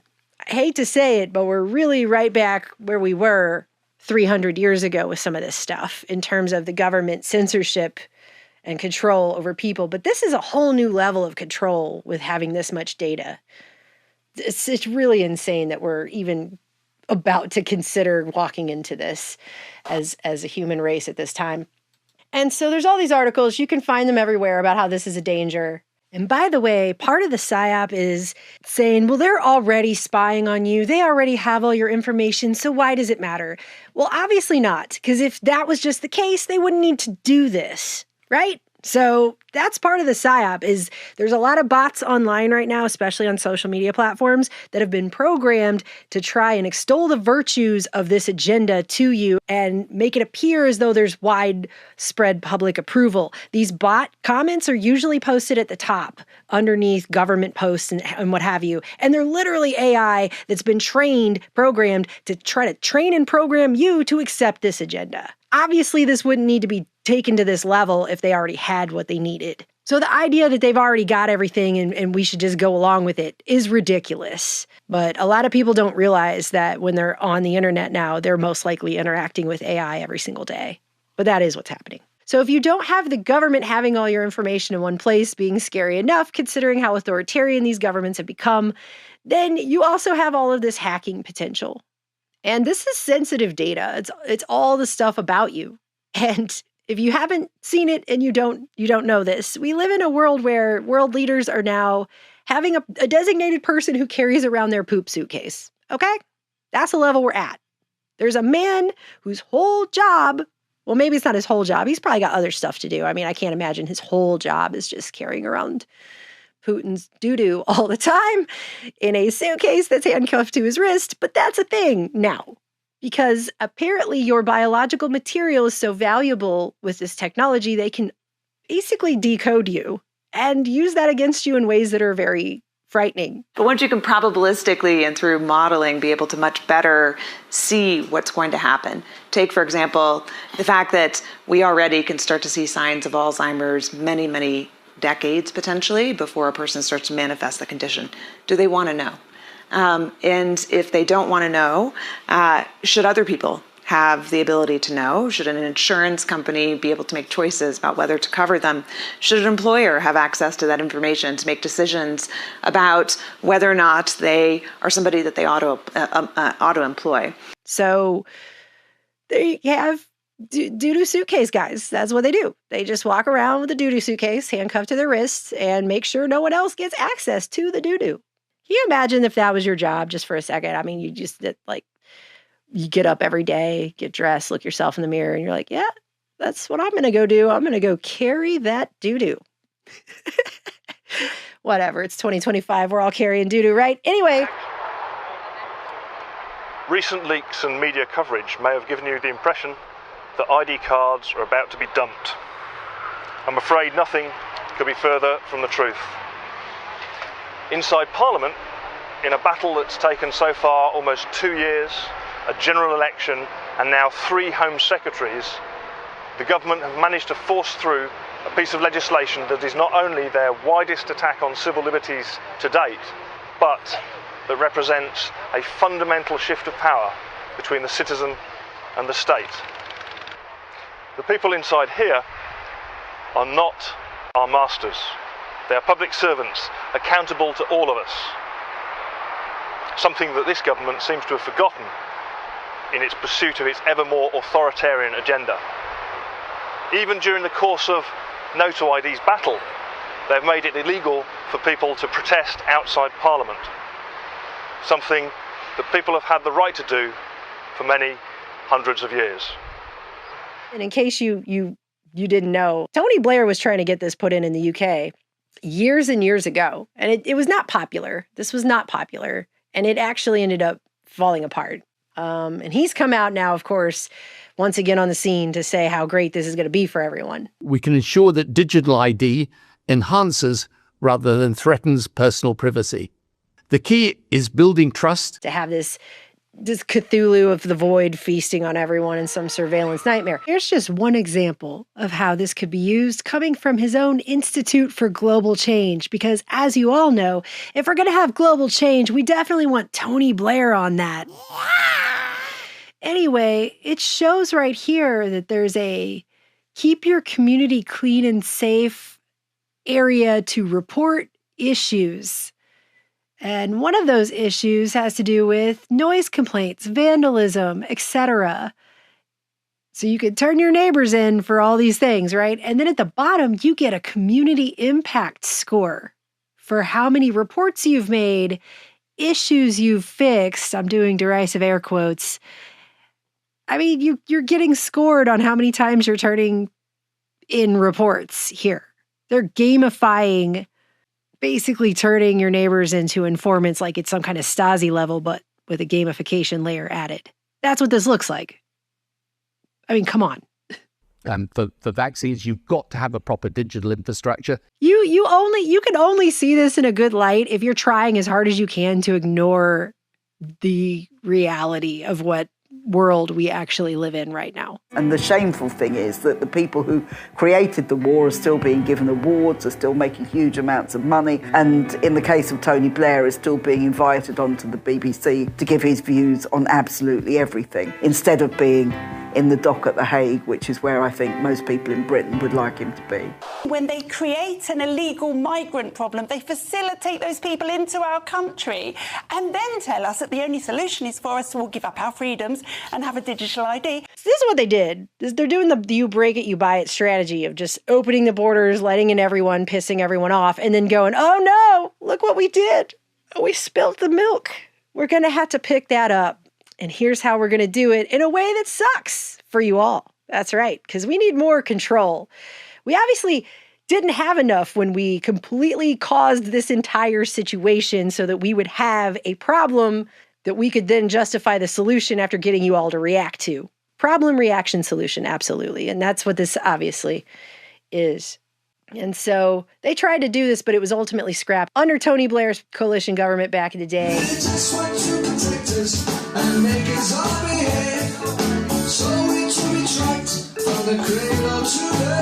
Deeply unpopular. No one wanted to do it. I can't imagine why he's even coming out showing his face again. If they actually want to get this through without pissing everyone off, he should probably go somewhere for a while and just chill out of sight. Because nobody wants to think about anything this man tries to come do. The key is building trust. Who even wants to hear? It's like he's such a rat of a man. Anyways, the fact that having all of this stuff in one centralized location and in the hands of a untrustworthy authoritarian government that's trying to set up a pre-crime surveillance state, the likes of which Philip K. Dick wrote about back in the day, the fact that that's happening should be enough for everyone. It really should. But it's not really why this is so. If this was just it and that was just it, that would still not be great. But we know that there are plans for further control. From October 12th, those entering Europe on a non-EU visa will have to register their biometric data. And behavior modification. We absolutely know it because they tell us all the time. One ubiquitous type of ID, and certainly that it was digital, and certainly that it was biometric. And we really work with all our partners to actually help that being to grow this. And the interesting part of it is that, yes, it is very necessary for financial services, but not only. Sure. It's also good for school enrollment. It's also good for health, who actually got a vaccination or not. It's very good to get your subsidies, from the government. Citizens will be on their best behavior because we're constantly recording and reporting everything that's going on. There is no realistic solution to the climate transition that does not involve a globally coordinated system of carbon taxes. I had a discussion some months ago with the mayor of Los Angeles, who told me in 2030, Los Angeles will be private car-driven free. We should be taking into account the impact of our flying on the planet now, and that's pushing up the tax on flying. You push up the tax on flying, you push up the cost on transport, and that's in part what putting a price on carbon is. Particularly animal agriculture is a major source of greenhouse gas emissions, a major driver of climate change. So one thing people can do to help in this case is to eat less meat. But people are not willing to give up meat. Yeah, some people will be willing to, but other people, they may be willing to, but they have a weakness of will. But so here's the thought, right? So it turns out that we know a lot about, we have these intolerance to, for example, I have milk intolerance. And some people are intolerant to crayfish. So possibly we can use human engineering to make it the case that we're intolerant to certain kinds of meat. Somebody from the UN Food and Agriculture Organization sent me this report. This came out in 2013. Nobody ever reads these things.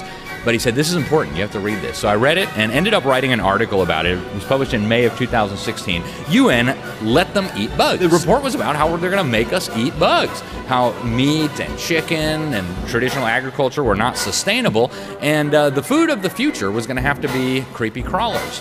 And they actually have a big section in the report about, those Westerners, they're pretty picky with their food. They're not really going to want to eat bugs. We're going to have a major propaganda campaign.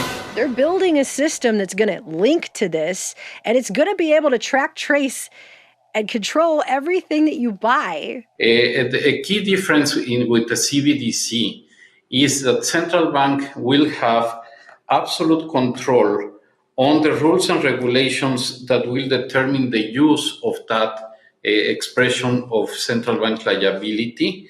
And also, we will have the technology to enforce that. Once you have the digital money system, then there's all sorts of services and applications that can be built on top of that. We're developing, through technology, an ability for consumers to measure their own carbon footprint. What does that mean? That's where are they traveling? How are they traveling? What are they eating? What are they consuming on the platform? So, individual carbon footprint tracker. They're going to be able to use that data to put in these systems, and we're already starting to see it. And I don't know if you've seen this going around on X, if you're on X at all, but they've been sharing this picture of a Rainer's sandwich. The packaging has a carbon score up at the top, and people are debating whether or not this is real. It's a package for a sandwich that says, eating this uses 8.1% of your daily dietary carbon allowance. Now, what? Where are they getting this 8.1%? Why is it 8.1% and not 8%? What is this? What is your daily dietary carbon allowance anyway? Is that even a thing? Well, I don't know if this particular picture is real, but what I do know is that this company is absolutely involved in that. They've been part of a project to try and get this kind of measurement going. They're using a real-time data processing thing with dedicated AI via a gamified interface to figure out these percentages and to try to put this on, okay? And there's a whole article you can read, foodmanufacturer.co.uk, and it talks about the problem with carbon labeling and its solution. It has these two guys that are working on the Rainer Foods model. It's part of the Innovate UK funded project. It's like they've gotten $2.5 million to do this, and they're measuring CO2 and monitoring it across the entire chain so they could try to give a percentage here on this. It's dynamic CO2e monitoring, which allows Rainer Foods to report the embedded carbon per delivery consignment to a wholesale customer, and by the end of the project, print a bespoke dynamic carbon data percentage on every product. And so they're down here talking about how they get this number. The carbon emissions required to plant, grow, harvest, and process the components of this sandwich and then assemble and deliver it. And they total that and display it in grams, and they call that the carbon footprint. Once that's been calculated, they present the result as a percentage of a dietary carbon daily allowance using ONS statistics from the UK, and they compute this. And then they have a color-coded system. And it says here that they're calculating this footprint based on a basket of other comparable lunchtime options. And in parentheses, it says slices, pies, soup, salads, jacket potatoes, rather than just their own products to establish a meaningful basis for comparison. But as you can already see, none of this makes any sense. It doesn't. Some people eat breakfast for lunch. Some people eat all kind of stuff for lunch. They don't just eat lunch items. This isn't real math, okay? That's what I'm saying. It has the flair of authority. Well, if you actually think about it for 2 seconds, this doesn't make sense. But this is the thing. We've already been told they want to tie these things to targets about how much meat a person is eating and things like that. Now we have this clip from New World next week with James Evan Pilato and James Corbett.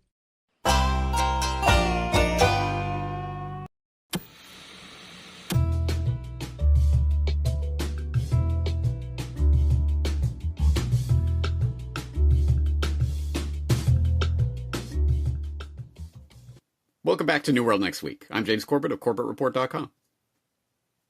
And I'm James Evan Pilato of MediaMonarchy.com. The U.S. is accusing others of what it does itself.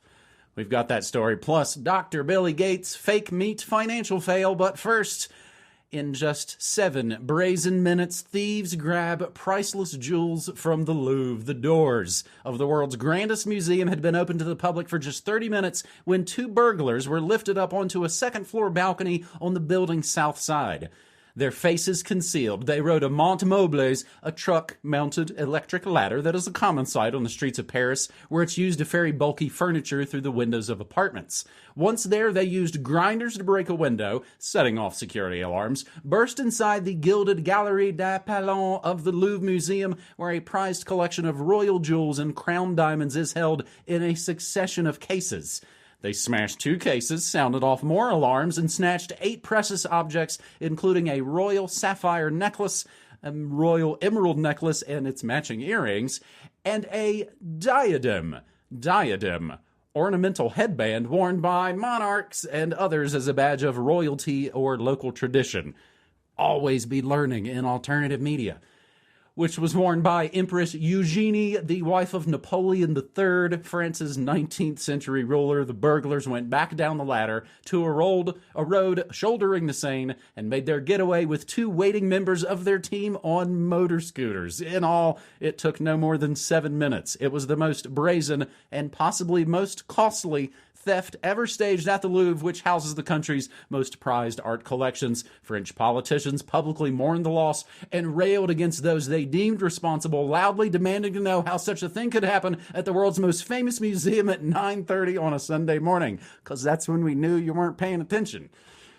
It seems like a scenario out of a film or a television series, says Ariel Weil, the mayor of Central Paris, where the Louvre is located. Not only did it take place in broad daylight while the museum was open, Mr. Weil pointed out, that's Mr. Ariel Weil, pointing out that the thieves walked off with some of the nation's crown jewels.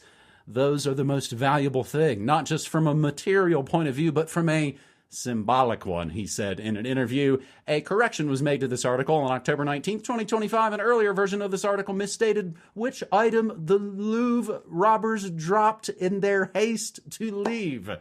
It was a crown of Empress Eugenie's and not a tiara, which makes me think of the dudes moving pallets of gold under the World Trade Center buildings and something like, we gotta go. Why steal from the Louvre? It may have more to do with stones than art. Everything we know about the Louvre jewelry heist from the BBC and the Wikipedia entry 2025 Louvre robbery, a request that this article title be changed to 2025 Louvre heist, is under discussion. This article documents a recent burglary and may change rapidly. James, I really wish the news was more about jewel thieves and bank robberies. It just feels a lot more classy. Yeah, old-timey at any rate, doesn't it? In fact, behind the banner, Sean was saying that he can't wait for the movie version to come out, and I think that's about right. Maybe Ocean's 15 after Ocean's 14 flops, inevitably. But yeah, there's a couple of things about this story. One is that in one of the stories that I was reading about this, they made the point that this isn't even the first, like, spectacular heist that's taken place at French galleries or museums recently. There's been a few of these. Which, of course, brings with it the ominous warning that we're going to have to start taking the security very seriously at these places. So watch for complete militarization of galleries and museums in France going forward. But beyond that, I really do wonder what these guys' endgame is, because you are clearly not going to be just selling, you know, these priceless diadems and tiaras and crowns on the market, right? So I guess breaking it down into its constituent diamonds or whatever and selling those individually might be the only way you can make it. I don't know. What's the end game here? What's going on? You got any thoughts on that? You know, that would silly. But you know how I feel about things archived and things saved. I want everything saved, everything archived, everything kept forever and ever. I mean, I think it's... We were wondering today, I play, you know, old time radio on my Monarchy radio broadcast every day. That's 1 hour that I do. And their old episodes have been playing Orson Welles' Black Museum. I think I referenced it recently on one of these shows where they talk about classic crimes in the Scotland Yard Museum of all these, you know, murder implements and things.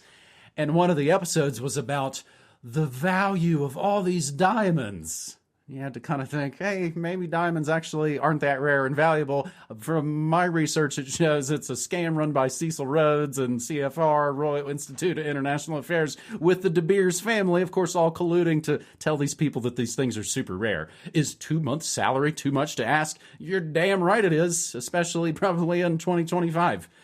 I think it's fascinating to see also when you think about the Whitneys and the arts and what the elites think is important to occult away in their museums, not just in France, but all around the world.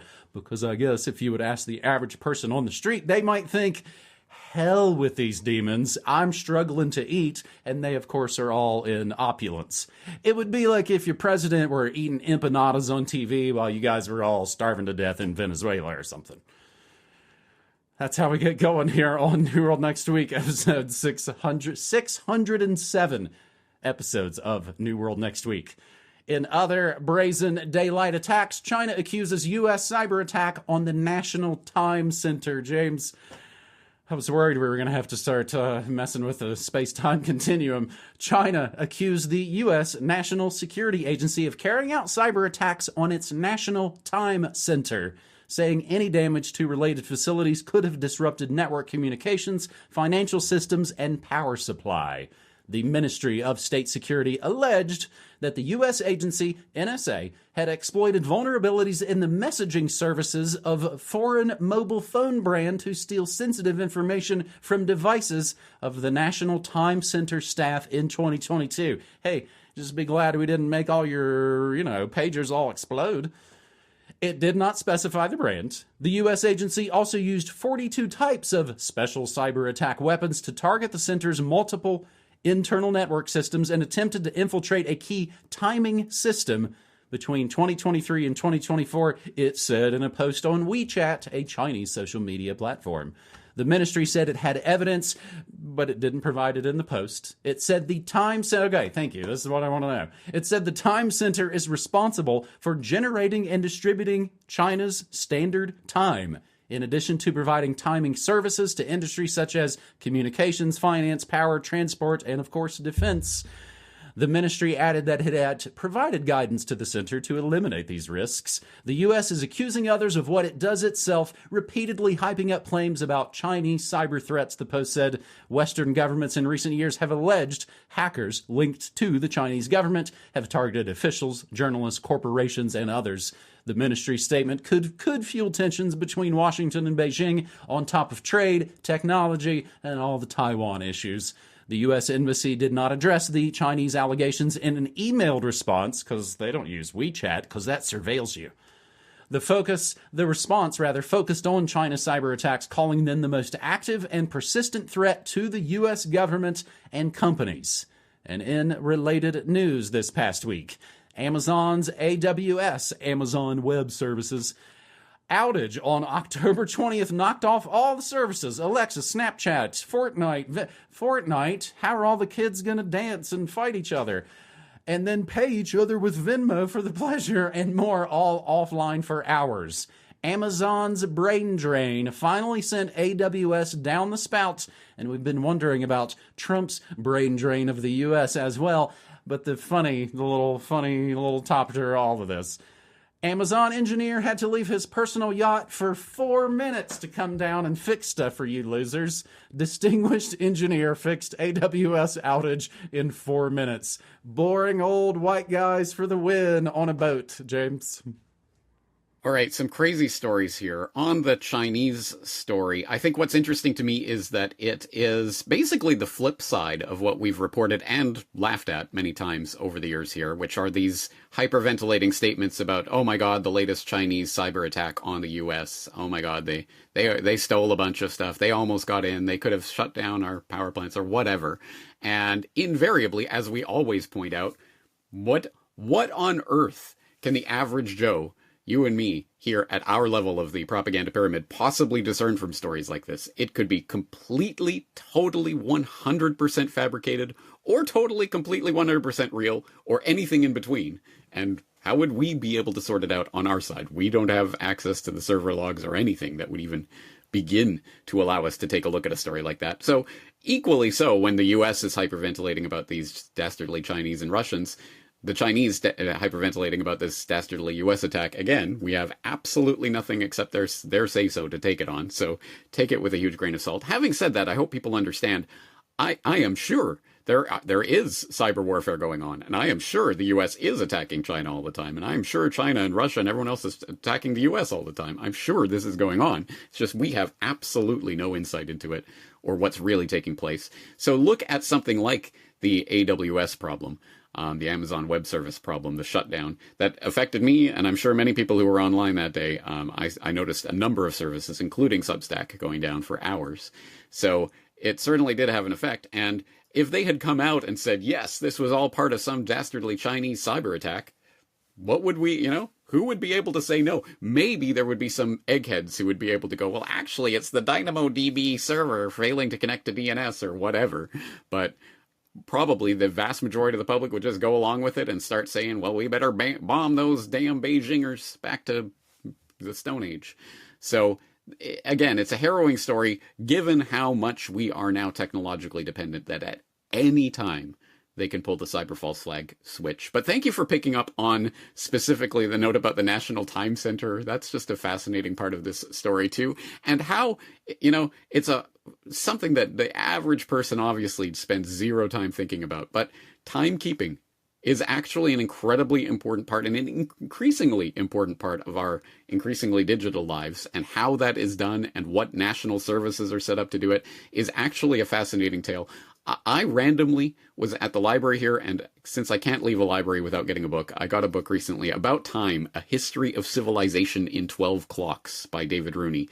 And it's about different clocks from different time periods of human civilization and what they represented about the culture that created them and how the cultures used them and how it helped shape that civilization, etc. It's actually a really interesting book for any budding horologists out there. So anyway, I'll just throw that in as a little tidbit. I think I've always been a little obsessed with time, James. I have always liked wearing watches, even just from the sort of, accessories kind of feel. But I've always wondered, and what was my favorite movie as a kid growing up, like a bajillion other kids, Back to the Future. I made some reference, to the space-time continuum just earlier in this episode. I think that got it into my head a bit, and I also believe, unfortunately, being raised evangelical, God's going to come back and you're going to live forever in hell or in hell. It's a lot of heavy stuff to lay onto a little kid. The closest correlation, James, I could think of someone like the Time administration We have here in the States, anybody that's ever worked in restaurants, there are people that will come around and double check that your scales that you use to weigh out your patties and make your sandwiches and base your menu and your prices all on is supposed to be set correctly. I was at work once when the dude showed up, and what did he have in his... He had the little metal, like the different weighted bits. I couldn't do it. I was just staring at him, watching him. Just like, this is kind of neat. It's weird government stuff, but it's a guy in a white lab coat who looks like he's coming in to cook. But yeah, he went and checked all our scales.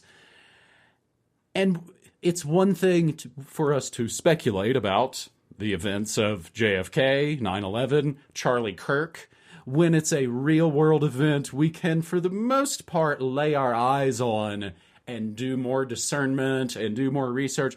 But if it's virtual flag, like, I don't know, we can't show you any of the logs, and even if we could, we'd probably lie about it and not do it anyway.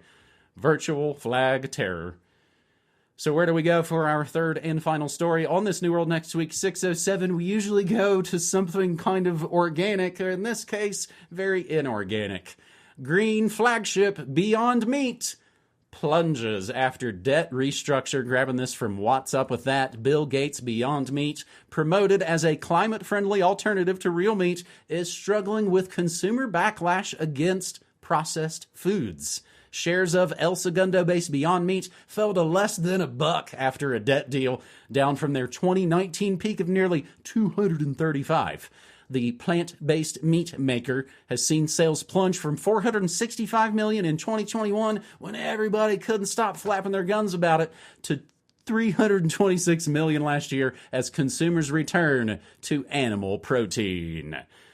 Second quarter sales dropped 20%, part of a broader 18% decline across the U.S. plant-based meat industry over the last 2 years. What does it cost a company when it's no longer in the zeitgeist? For stockholders in Beyond Meat, perhaps as much as 99% of their money if they bought at the top of the market, which of course we couldn't help but be like, yay! Shares of the El Segundo maker of plant-based meat. I left your fake meat in El Segundo. They're gonna get it. They're gonna get it. An investor's darling a few years ago collapsed this week to less than $1 after the company wrapped up a deal to reduce its debt burden. The deal involves issuing up to 326 million new shares to note holders. Just make it rain. The stock diluting deal was spurred by declining sales at the company. So this is good. This is good news. These are moves of desperation. We keep bailing out water, but we're still sinking. The stock diluting deal spurred by declining sales at the company, which makes pea-based foods, which isn't but peas, vegetables that mimic the taste of beef, chicken, and pork, $235 down to $1. That's gotta hoit. What's Up With That believes there is more to this story than just straight consumer economics. We suspect Beyond Meat is a casualty of the betrayal of trust people experienced during the COVID lockdowns. The same people who promote the climate crisis also told us COVID was so severe and we needed to endure harsh lockdowns. Since COVID claims were exposed as wild exaggerations, people appear to be asking more questions about other claims they took on faith, like the claim that eating real meat hurts the planet. We suspect that companies like Beyond Meat have been caught out by this rise in public skepticism, and that would be fantastic good news this week. Reddit army squeezes Beyond Meat a week after debt swap dilution deal, because nothing's better than some game stonking. And Trump sinks global shipping climate tax. James, some related stories there too. I know you can be Captain Buzzkill. This is kind of a good news story, right? It is. There's a lot of good news to be had from this. I will add the buzzkill to the initial elation over the dropping of the Beyond Meat stock, only to say that, yes, for people who have been keeping track of it in the past week, they'll see that the meme stalkers on Reddit have done a little short squeeze. To the moon, guys! Let's all pile on. It'll be just like GameStop. And so they did get it up. I believe it was up over $7 for briefly. It's now back down to $3, and a lot of the meme stalkers have lost a lot of money over this, as expected. But the long-term trend, I think, remains. I think, again, people are rejecting this plant-based substitute garbage that is not real food. And I think that this will probably, in the end, be the nail in the coffin of the Eats the Bugs agenda. I want to think that anyway. On the other story that we're just referencing there, the UN global shipping tax that has been, if not completely eradicated, at least postponed. So for people who don't know, the UN's International Maritime Organization, the IMO, was voting on something called the Net Zero Framework, the NZF, which was supposedly going to be this. I mean, it's not a tax, guys. It's just a penalty, a fine that we would impose on you if you go over your carbon limit for your shipping. And it would be literally every member of the IMO internationally would be obligated to make this part of their law and to enforce it.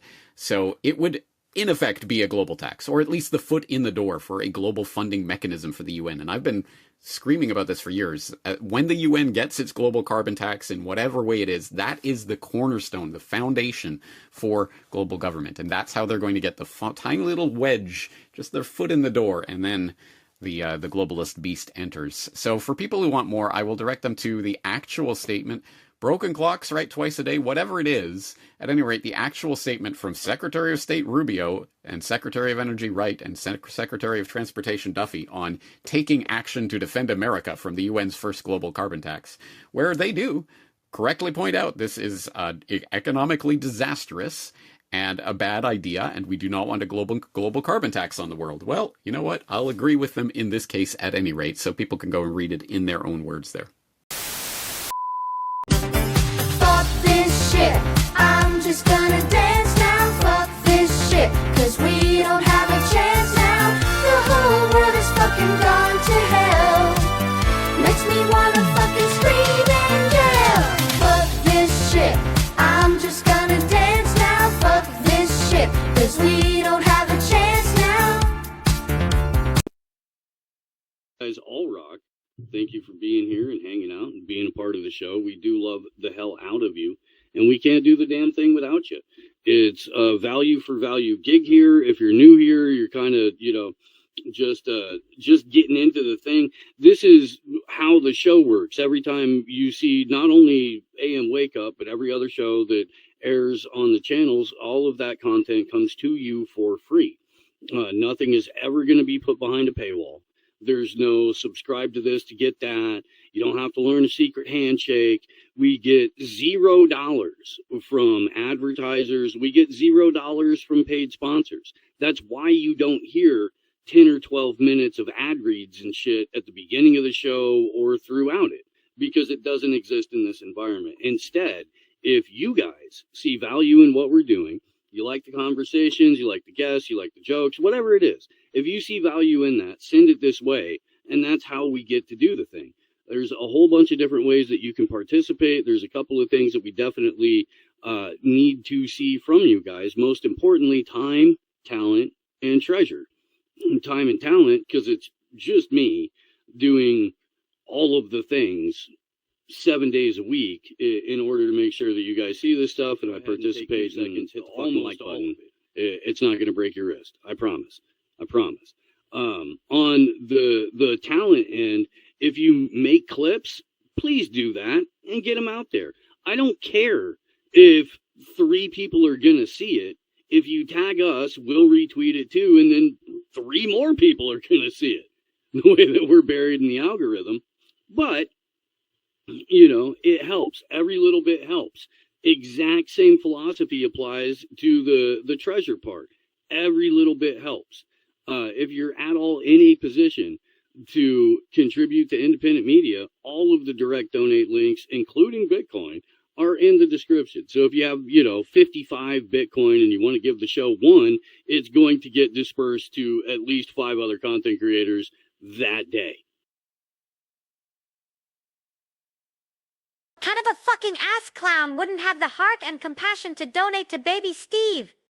Now, let's take a look at some highlights from AM Wake Up from this week. Make sure to support and share their show to keep this great channel going. Share the show. Share the show. Share the show. Share the fucking show.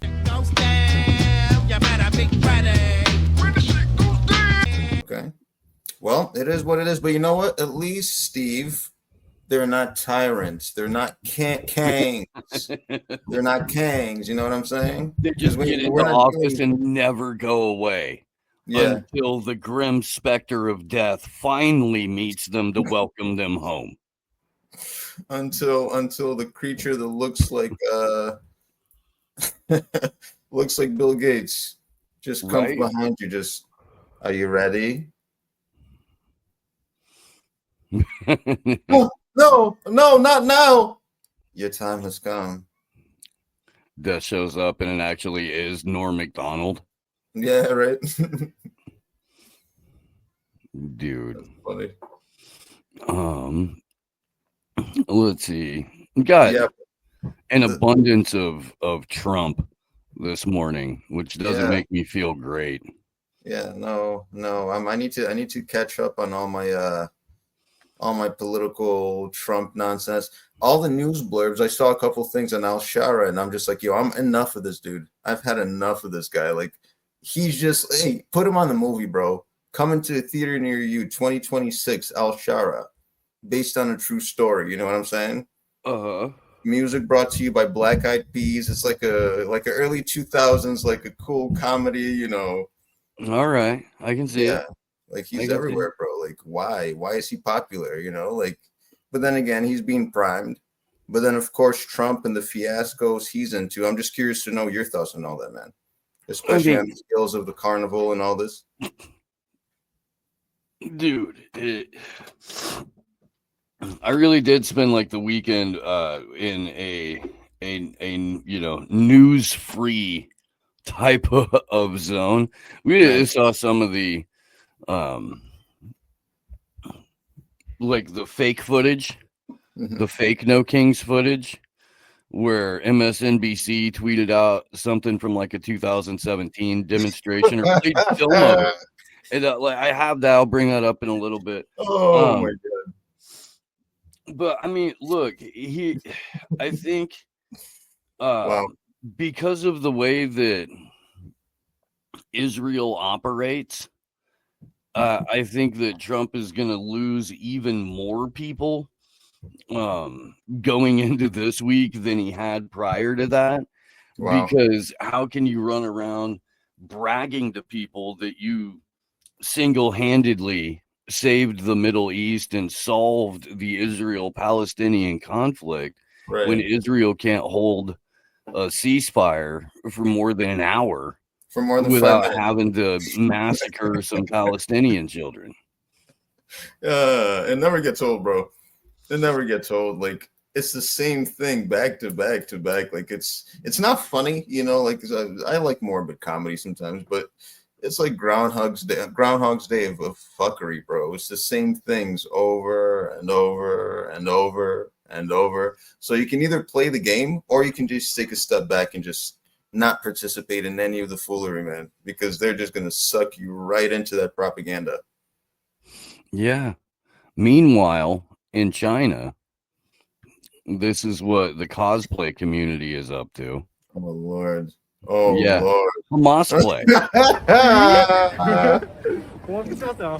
いや、困惑しますよ。なんでパレスチナ解放戦争がこんなところにいるんですか。ピエローちゃんはピエローじゃなくてハマスよ。ハマス。ようわからんもう最近もいろいろあって。Hamas number one. Ooh. Hamas number one. Ooh, yeah. Super number one. Super number one. Ooh, Hamas, yeah. Wow, bro. What?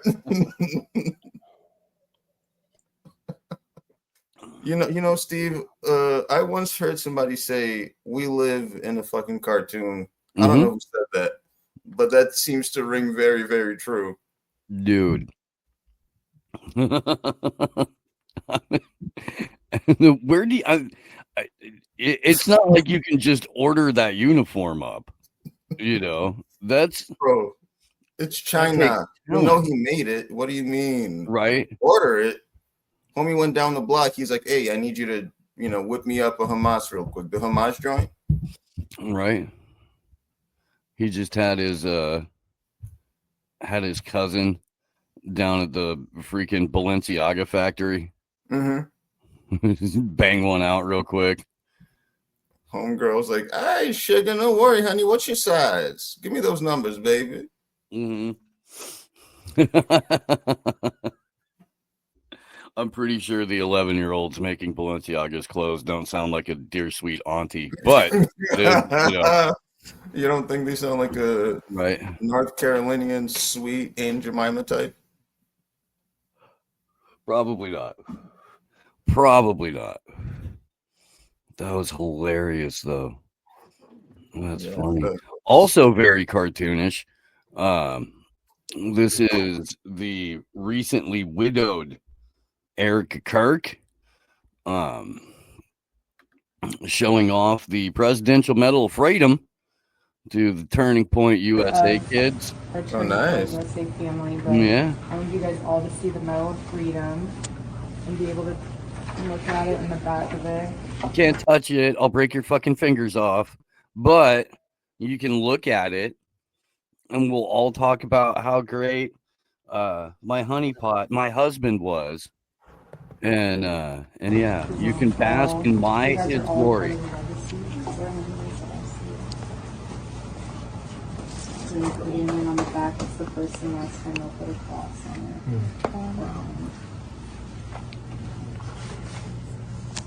But yeah, you guys can. I literally will stand here so all of you. I literally will stand here so all of you can gaze on how awesome this is. All we had to do was shoot him. I mean, all they had to do. Look at how beautiful it is. I don't trust her. I don't. Is this about her record CD sign? Yeah. Wow. I mean, we all, dude, Wow, bro. Tim Dillon opener from a couple of weeks ago where he had the freaking competition. That's great.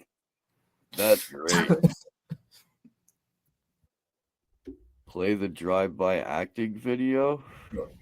Send it to me. I don't know what you're talking about. Bro, speaking of Tim Dillon, I don't think we talked about this. I don't think we ever touched on this. Your thoughts on the Riyadh Comedy Festival that went down? I am very, very pleased that the reaction to it has been fuck Bill Burr. I am.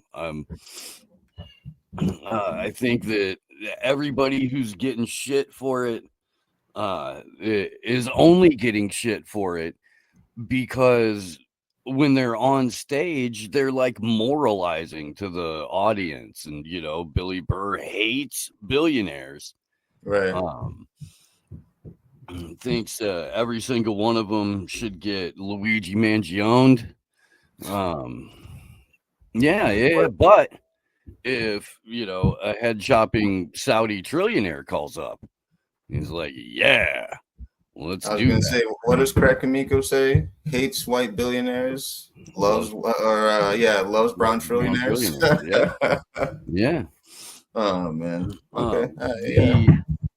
The disgusting levels of PR that they did on behalf of the kingdom is very gross, man. And that includes Dave Chappelle.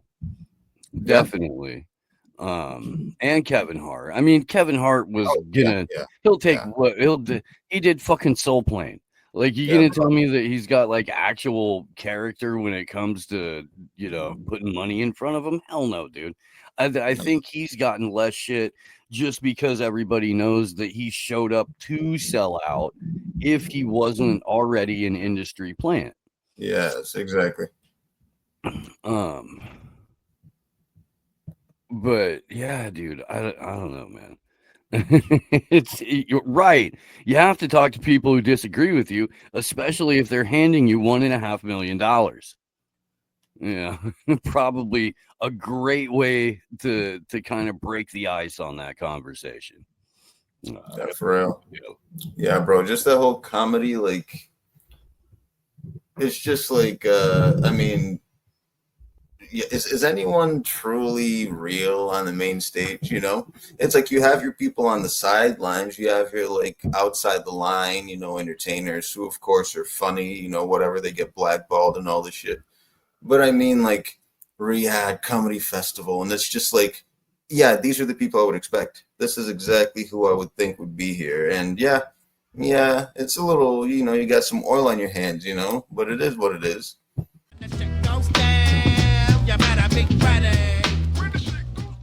Dude, it's so bad. It's so bad. Oh my God, man. I don't know, bro. I don't know. There's so much garbage, you know. I do want to have a little fun with the No Kinks people. Of course. Absolutely. Look at this. We're out here at the No Kings protest and we're asking all the important questions. Such as, if Trump was elected, how exactly is he a king? Because he is trying to take control of everything. Like his checks and balances are not working. So he is just trying to completely disregard the Constitution. I don't know. I feel like a lot of amendments have been kind of overcome, like in a way that they're not supposed to be. Yeah, which amendments specifically? The first one. Trying to take away our freedom The of first one, protesting. you pause it.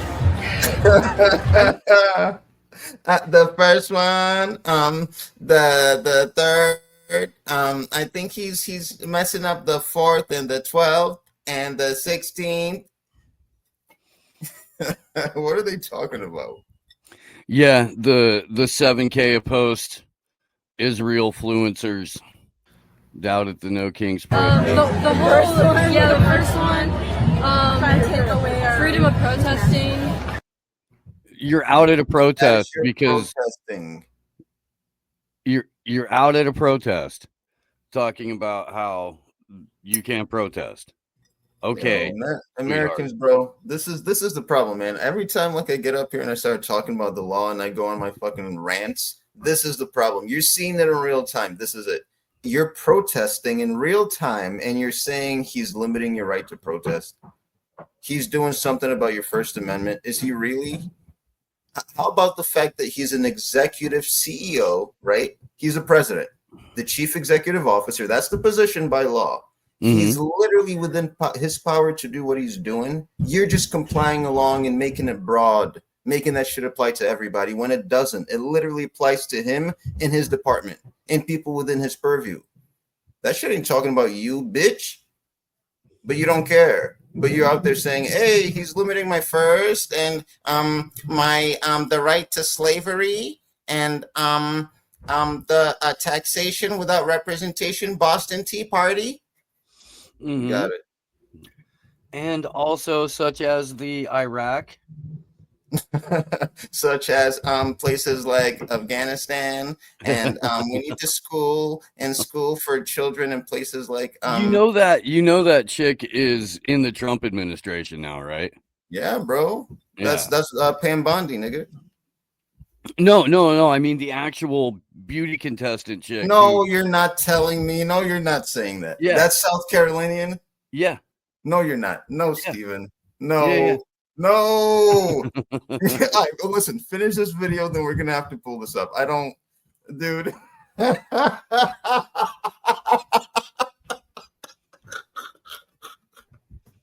Nigga, I don't believe it, dude. Look, man. Oh my God, I don't believe it. I don't believe it, man. See, that's right. No, you can't believe it. I was being led astray that Carolyn Leavitt was the same person as Katie whatever.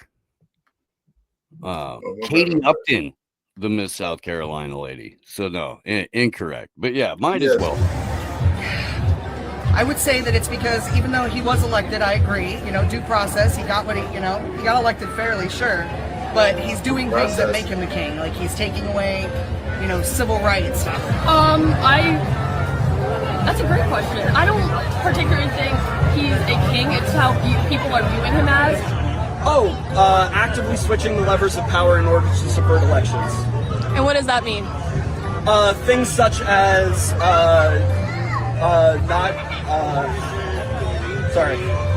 trouble coming up with words. Wow. No. Yeah. Sugar Bear's daughter. I don't think Sugar Bear's gonna be having kids anytime soon. I don't. Not unless her wife decides that somebody's going to be a surrogate.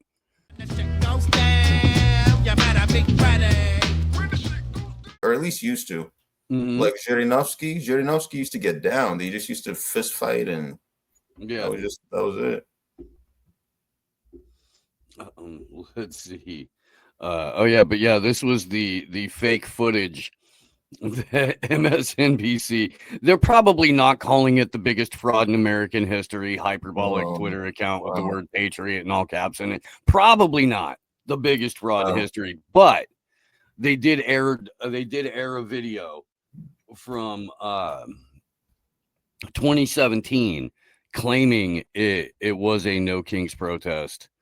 And then our boy, No Cap on God, not to be outdone, was out walking around at the No Kings. Let's take a listen. Rather Trump get guillotined or Luigi Mangione?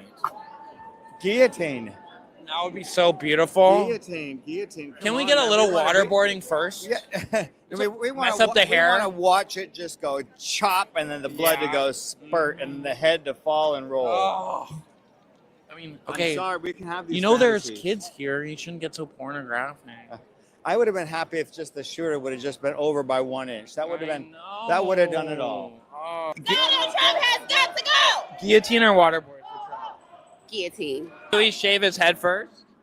No, I want to see the hair roll. Oh, really? Yeah. All right, who else could we throw up there? Stephen Miller? Of course. Vance, his wife, Melania, Barron, all the fucking kids. Guillotine them all, baby. All of them. Guillotine the kids for sure. Mitch McConnell, too. All the kids. All the kids. Ivanka first. So waterboard Trump or guillotine him? Waterboard. Yeah. I want to blow your horn.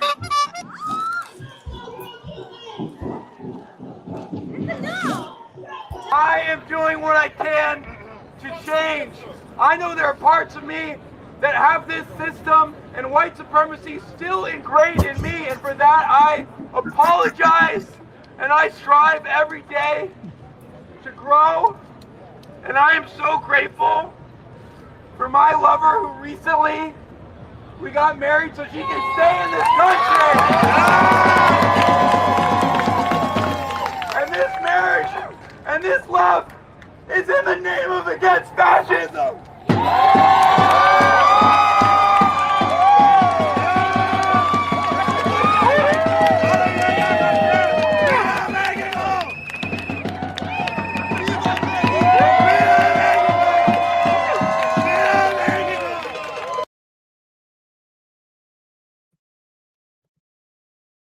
That was good stuff. I like that.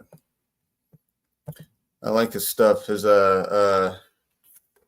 man on the street type videos, his take on all the social things. I like social interactions. I like when people just, interact with people. It's always good. So that was nice.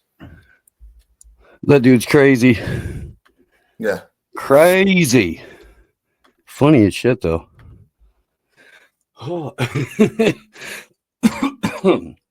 Let's guillotine everyone I don't like.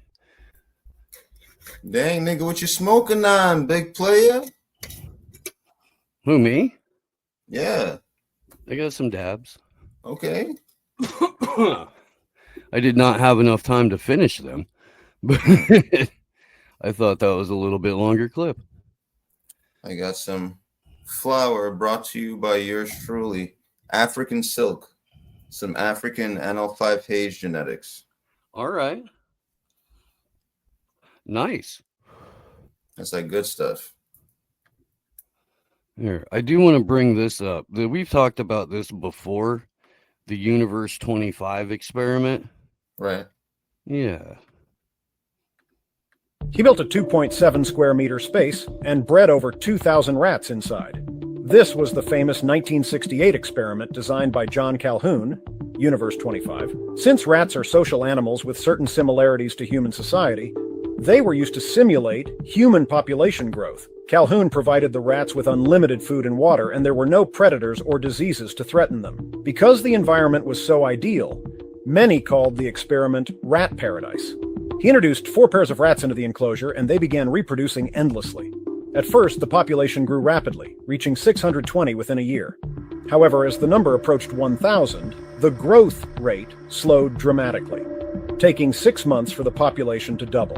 By day 600, the last surviving baby rat was born. You might wonder, why was it the last one? At that point, there were 2,200 rats in the enclosure, which had the capacity to hold 4,000. Strangely, once the population density reached a certain level, the rats began exhibiting bizarre behavioral changes. Some stopped mating altogether, while others abandoned their offspring. Despite still being physically capable of reproduction, they simply refused to breed. Males stopped courting females or engaging in fights, doing nothing but basic survival activities. These males were physically perfect, spending their days grooming and avoiding conflict. Researchers called them the beautiful ones. Reproduction never resumed. The social structure collapsed, the population kept declining, and eventually the entire colony went extinct.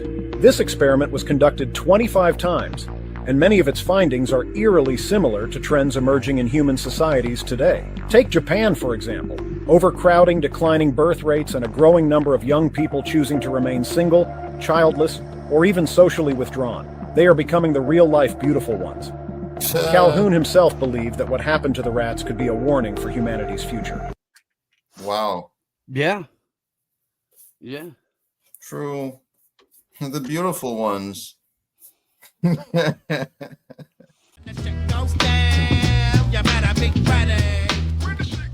As you start to get into the metaphysical, literally all it is that, oh, by the way, we're conduits in electrical capacity for our thoughts, feelings, and actions, which then manifest and proliferate in a contaminating kind of variant according to what other people are capable of receiving and resonating with. Anywho, there's a lot of really weird shit out there. And as we gradually enter into the process of not only understanding that it is there, not only factoring how that then affects other things that are there, but, oh, by the way, that's a migration of what we think of as normal. Now, usually when that happens in a large cultural way, people will jump in and fuck with it. And this is done deliberately. Think of like something shooting chaff. You know, isn't that what it's called when a plane shoots it out to stop a missile from connecting? Is that called chaff? Oh, yeah. Yeah. Okay. So basically, like, look at the Uri Geller phenomena, who's basically like a stage magician who had real interesting paranormal phenomena happening around him, but it was within the vortex of communities that can't be trusted. So it's one of those things where, okay, well, what else was happening as a contemporary in the same time period as Uri Geller? And that's a book up there called The Link that goes into Matthew Manning when you're looking at the things that you're writing and the observance of like things flying around you that are completely outside of what you're exposed to, but nevertheless are manifesting. So that would be an example of like drawing something by a famous artist, having no idea who that artist is, no idea what you're drawing, and then you'd sign the name at the bottom of the page and you realize that it's true later on. And there's all of this stuff out there that has been stepped on by like Stanford Research Institution, Staring at Goats, all these other different things as marginal kind of containment for our conception of objective phenomena and the lens through which we view it. And that's because normal is the parameters of the fence that we exist in as cattle. Okay. Once you move outside of normal, you're outside of the control grid for cattle. And there's weird stuff out there. And there's weird stuff out there that's real. And depending on who you are and what you're coming from and what you're tuned into, what you're resonating with, what's targeting you, et cetera, and so forth, there's a whole realm of conversation there. And so a lot of the people who are just stepping up to bat with this stuff haven't really even taken in the grammar of what's out there. You can go into cryptids, you can go into all kinds of different things.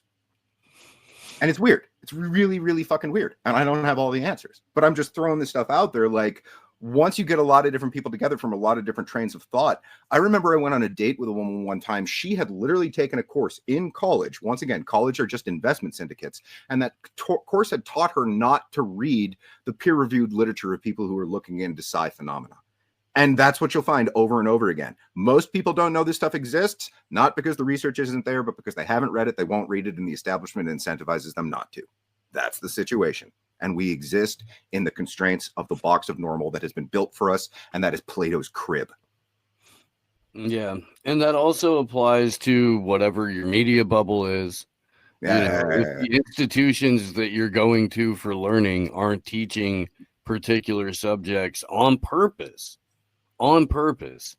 it's because they're being incentivized not to, and it's their job to make sure that you remain ignorant to many things, to the point of being so proud of what you were taught that you are automatically dismissive of anything that doesn't just directly mesh with what your indoctrination center taught you. And there'll be, intellectual battles over whose indoctrination center was best and all that kind of stuff. Yeah, and that parallels perfectly with apologetics, which is the religious notion of you have to accept certain things of the doctrine to even enter into the conversation. So you have to be indoctrinated to be a part of the conversation. And then it's like, what? But what if I don't accept that thing that was a fabrication from the onset? It's like Rupert Sheldrake's quote. It's like, give me one free miracle and I'll explain everything. It's like, yeah. At a certain point, you have to conclude that's God, or you go insane. Right. Yeah. Marcus Cage does an apologetics channel.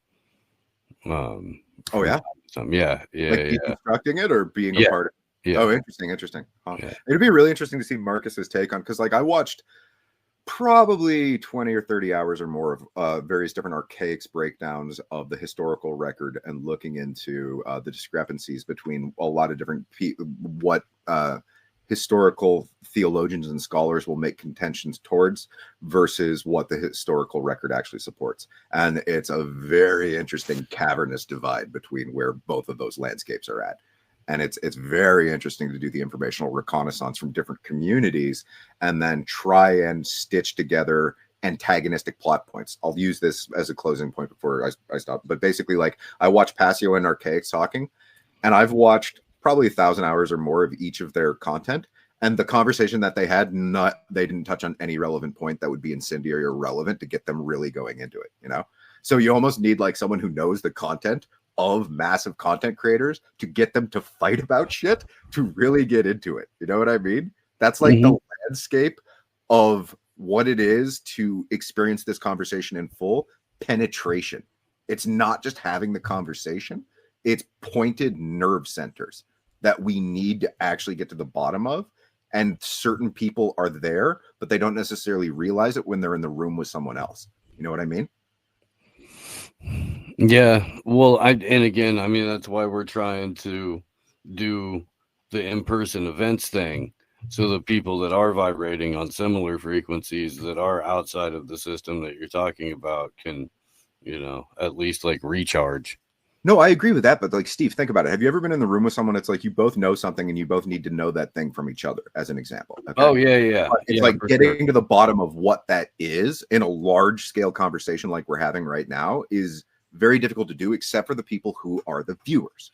The viewers are typically in a unique position because that's part of like what I do is like I try and take in as much of that as I can so that I can understand where the viewers are coming from, and I try and so it's like I'm describing the pivotal and influential role of cross-pollination that they have in getting content creators to actually get to the fucking point. Not just the things that they orbit around in their own nexus of echo chamber, but introducing them to each other with like, you two hate each other on this. And I think that's why we've created this culture that we have where it's so warlike, Yeah. Well, and I don't know, the Dogface dudes is kind of like that, because they're coming from almost an exclusively esoteric or occult background. Ben and, Alan, they are.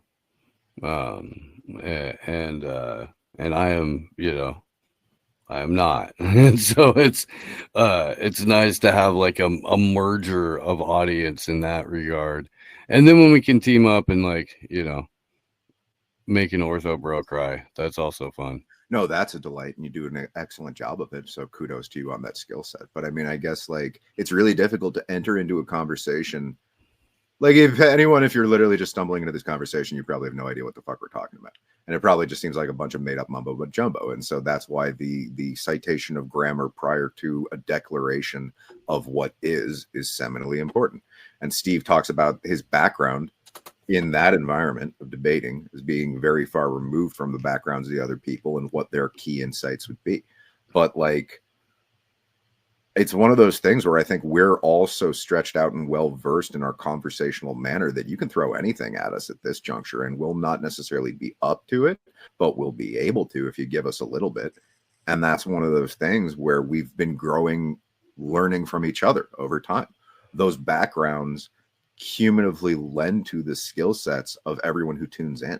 And that's something that I've really found just profoundly valuable listening to podcasts and podcasters and your work and perspective and how you put it in a funny and comedic lens. And it's one of those things where it's like, I'll think of a handful of people who I'll never necessarily even meet, like Corbett, and they're just like profoundly important people to me. And that's one of those interesting things where it creates a never meet community. There's the community, and then there's the never meet community, the people who inspire you the most in an online environment. I would like to think that there's a manner in which we could at least get Corbett either stateside or in Canada, and he does do in-person conference stuff in the UK. I don't know. I mean, I'm still hoping that at some point in the next year he'll change his mind about the documentary. So we'll see what happens at some point. Yeah. That's fair. That's fair. So Trump is basically like spiked the ball on war in the Middle East, which he solved everywhere, even though he's still bombing Somalia, Israel's still bombing Gaza and Lebanon, and killing people in Syria, and expanding settlements in the West Bank, and threatening the Houthis, and engaged in a very large scale well-funded via American taxpayer dollars, psychological warfare, fifth dimensional warfare, fifth generation warfare campaign all throughout the West in terms of their propaganda efforts, their weaponization of social media platforms, streaming platforms. So they're a little busy, right? With Iran still hanging out. Like, don't forget about that. Like, they still want to go back to war with Iran. You know, that's and isn't it interesting how that kind of like pivotal World War III doomsday fear that we all felt? Oh, hey, it almost seems like that was actually just kind of like in a toolkit of an elongated war between an inner club that's just pretending that their saber rattling means anything. And so it's like a preconceived rollout of something using war as the bulldozer. Yeah. Well, okay. So what I'm saying is, while that's happening, and while it's likely that there's going to be NATO boots on the ground for real escalation in Ukraine, or at least that's being threatened, and German-made drones are being discovered in Russian-held territory. Well, one of the things they were mentioning on Money and Markets was that they were also deploying Russian units in as small as like 2 or 3 or something, and so it's just like this micro, gradual, very, very drawn out formation. Russia did just escalate the draft. So I have a story on that, but the current pivot on part of the Trump administration is now Latin America, and designating Venezuela as a narco-terrorist state, engaging in open murder on the seas. There's no other way to describe it. I mean, if you're going to drone people on a boat, Yeah. It's like pirates are a lot different when you got like aircraft. Yeah. Show no evidence whatsoever that there were ever any drugs on board, no release of names of high value terrorist targets and trafficker right? None of that. And now Ice Barbie is talking about full-blown multi-front war on cartels. Oh, and let's give Argentina $40 billion. We'll get there too. Cartels are now officially in the Pentagon's crosshairs. And it's not just the wall anymore. Trump ordered the kill shot. The days of local drug busts and random motels, they were fun, but that's Breaking Bad stuff. Trump wants to take the fight to El Chapo's front yard. We're talking about sending military forces to fight against the drug cartels in Latin America. Do you think it's worth sending our forces, our U.S. forces there to take this on? Cartels where?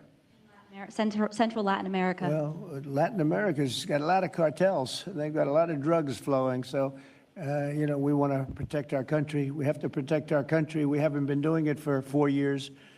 And we love this country like they love their countries. We have to protect our country. So, we're playing a tough game. According to the New York Times, behind the scenes, Trump's moving all the pieces into place to pull this off. Mexico's got a big problemo. Yes, but it has nothing to do with Mexican territory. It has to do with their country. It does not involve our territory. So it would be within the United States? Within the United States, exactly. El Presidente doesn't comprehende. This isn't a Mexican standoff. This is an order. The CIA is already flying surveillance drones over Mexican territory, gathering intel on the battle space. And Trump's not sending diplomats. He's sending Hegseth, maybe with a new title. Secretary of Defense, Secretary of War, Department of Defense, Department of War. Well, that's what it was for many, many years. You gave me that knife hand, Will. We'll see. Stand by. I don't get in front of the commander-in-chief on that. But our job is to ensure our enemies know exactly. So yeah, we're cartel warring it. Look, if they were at all interested in ceasing operations of drug trafficking in the United States, they would get rid of the DEA, they would get rid of the CIA, they would get rid of a captured pharmaceutical industry that shuns any form of alternative medicine. They would have a more promote a more high trust society that catered towards success of the individual with some sort of community centered, let's build each other up rather than the state's going to do it for you. You'd incentivize people to do anything but a whole bunch of bullshit drugs. And you wouldn't have the mechanisms in place or banks being incentivized to launder cartel money or politicians being incentivized to do things on behalf of cartel. You wouldn't have that shit. Yep. Very true. Once again, book. Dope Inc. Yep. Yeah. Britain's Opium War Against the World. I think it used to have the subtitle of like the book that drove Henry Kissinger crazy or something, or that's a different publication. But it's the same one. Richard Grove points to it all the time. Mm-hmm. That was like One Nation of Blackmail by Whitney Webb, and you'll have a good understanding for how these bureaucratic functions of alleged institutions that are against things are actually very for them, but they're used as a keynote of war. And most of war is just sabotaging society to see a certain environment emerge. Well, and look, man, there's I don't know, at least in terms of this, at least in terms of the way that, war on multiple fronts for a military that, according to Trump, He hasn't even been back in office for a year. You can't really get millions upon millions of troops battle ready in the 10 months to the day, maybe 22nd tomorrow, 10 months, technically 9 that he's been in office. You can't get a multi-front military ready for that. You can't. It's just not going to happen. Troop levels weren't there when he came in. He made a whole big stink about it the entire time he was on, the campaign trail and out of office. The idea that now suddenly there's going to be enough personnel and enough material to go to war in multiple locations is pretty fucking nuts, man. Well, I don't know. I mean, isn't the entire agenda of the last post 9/11 era been to gradually weaken, destructure, reorganize, transition away from human to artificial intelligence, the entire infrastructure that is the military, the mindset, the personnel, all of it, the vac schedule as an experiment, moving into the biological convergence a la a super soldier sort of variant that will really just cripple it at large. So it seems like it's this forward progression into a scientific era, but it's actually going to have the exact opposite effect, and it'll kind of wither them like alien acid face huggers, impregnating the next generation of autistic children. It seems closer to that. I mean, but you still have to throw bodies into the meat grinder. Yes, but at the same time, what I'm describing is about 20% dropout rate for Americans, for United States military, like Army right now. It's something like that. And that shows you the people who are trying, who can't. That's what I'm referring to. It's that punch in the population that also affects the military scope of things. So it's a sabotage, is what I'm getting at.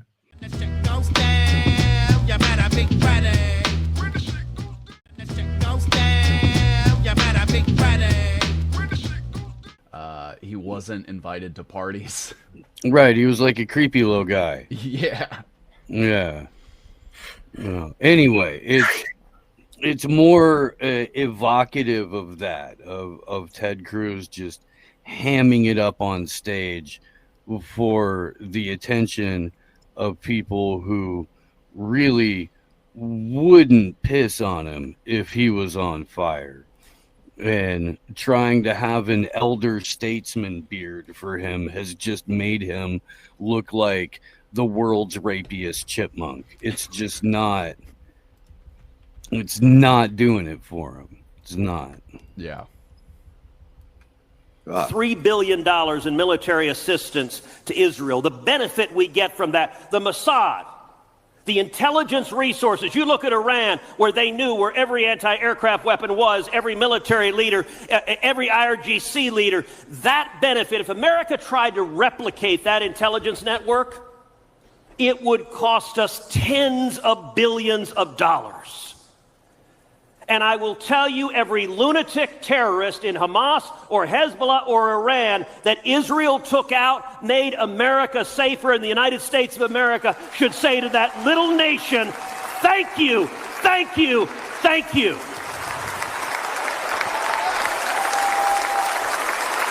Standing ovation for that from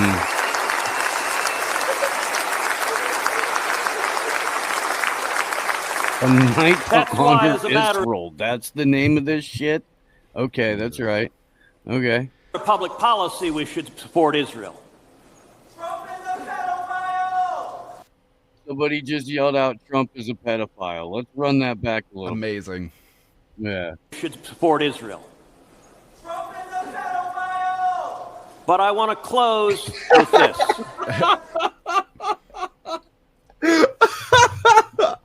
Amazing. One more time. Get it right about there. But I want to close with this. You know, it's perfect too, because I think just like 2 weeks ago, Ted Cruz said we should stop attacking pedophiles. So, Right? Right? Dude. And so was that at the Kufi conference? Is that what that was? I'm not sure. I know so Kufi is Christians United for Israel. It's like one of the biggest Zionist Christian things, and Ted Cruz is like one of their poster boys. It is possible. It is. All I saw was a night to honor Israel. This is Ted just a couple of weeks ago. Senator Booker also said we should have bipartisan agreement. I think that's a great idea. We should have bipartisan agreement. How about we all come together and say, let's stop murders? How about we all come together and say, let's stop rape? How about we all come together and say, let's stop attacking pedophiles? Wait, that's the unifying issue. That's so good. Oh my! What God. an odd thing to say. Wow. That's weird. Freudian That's slip. weird. But yeah, the point before somebody yelled out Trump is a pedophile, that Teddy was making was that the Mossad intelligence access that we get from Israel is worth way more than what we pay annually to Israel in the 3.8 billion and all of the recycled weapon sales and all of that kind of stuff. I kind of want him to pull up like a nation state human centipede map of where the anuses and lips meet in what he's describing insofar as like the budgetary concerns are you know. Right. It basically is. This is a different country. That's not just one giant. Can you get that program you Under use, the Seven, to stick like on turn top. everybody into human centipedes, and then you can just kind of show the connection that way? Yeah. I could probably get that going. Yeah. Yeah, like, dude, you could just have that as like you could have those as marmot stickers that you put on top of all of the connected graphs. Yeah. Yeah. Just like, this human centipede goes over here. Yeah.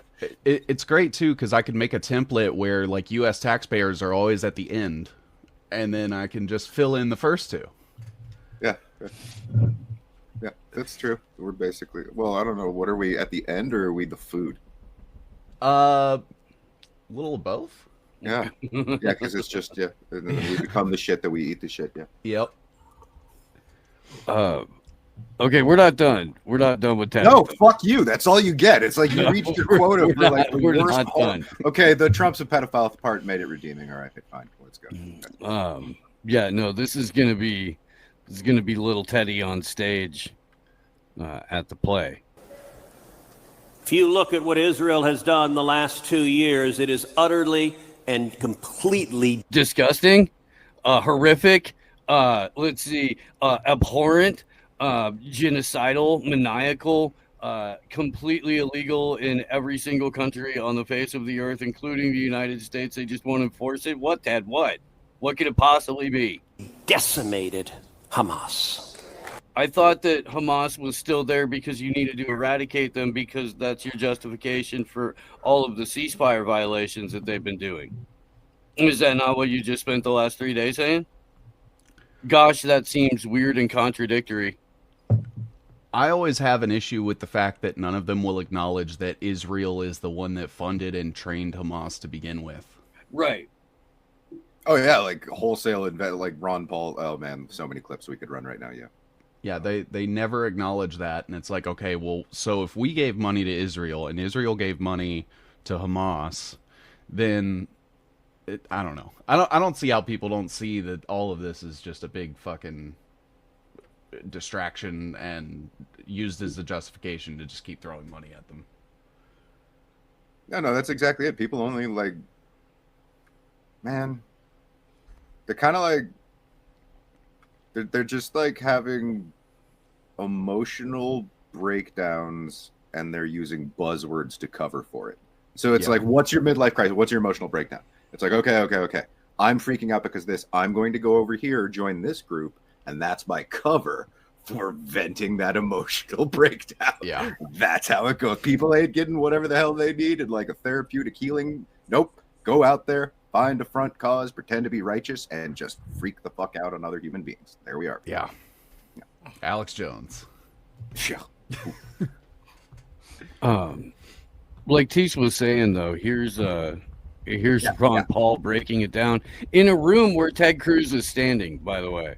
If you look at the history, you'll find out that Hamas was encouraged and really started by Israel because they wanted Hamas to counteract Yasser Arafat. And you say, well, yeah, that was better then and it served its purpose, but we didn't want Hamas to do this. So then we as Americans say, well, we have such a good system, we're going to impose this on the world. We're going to invade Iraq and teach people how to be Democrats. We want free elections. So we encourage the Palestinians to have a free election. They do, and they elect Hamas. So we first, indirectly and directly through Israel, help establish Hamas. Then we have election. Then Hamas becomes dominant, so we have to kill them. You know, it just doesn't make sense. During the 80s, you know, we were allied with Osama bin Laden. And we were contending with the Soviets. It was at that time our CIA thought it was good if we radicalized the Muslim world. So we financed the madrasa schools to radicalize the Muslims in order to compete with the Soviets. There's too much blowback. There's a lot of reasons why we should oppose this resolution. It is not in the interest of the United States. It's not in the interest of Israel either.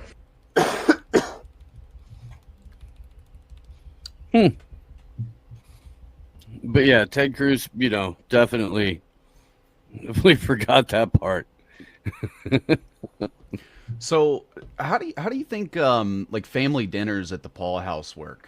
Because do you think Rand's ever like, Dad, there are clips about you that, you know, you criticize Israel and you can't do that because they give me millions of dollars. You know, I go kiss the Roman fort for them.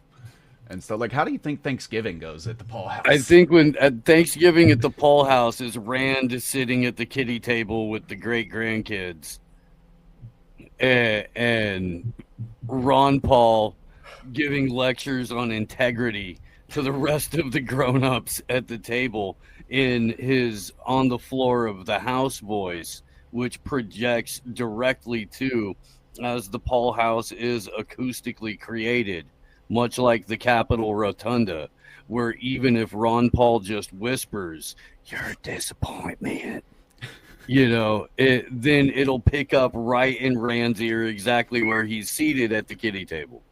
Yeah. Yeah. Yeah. Fantastic stuff. Yeah. Yeah.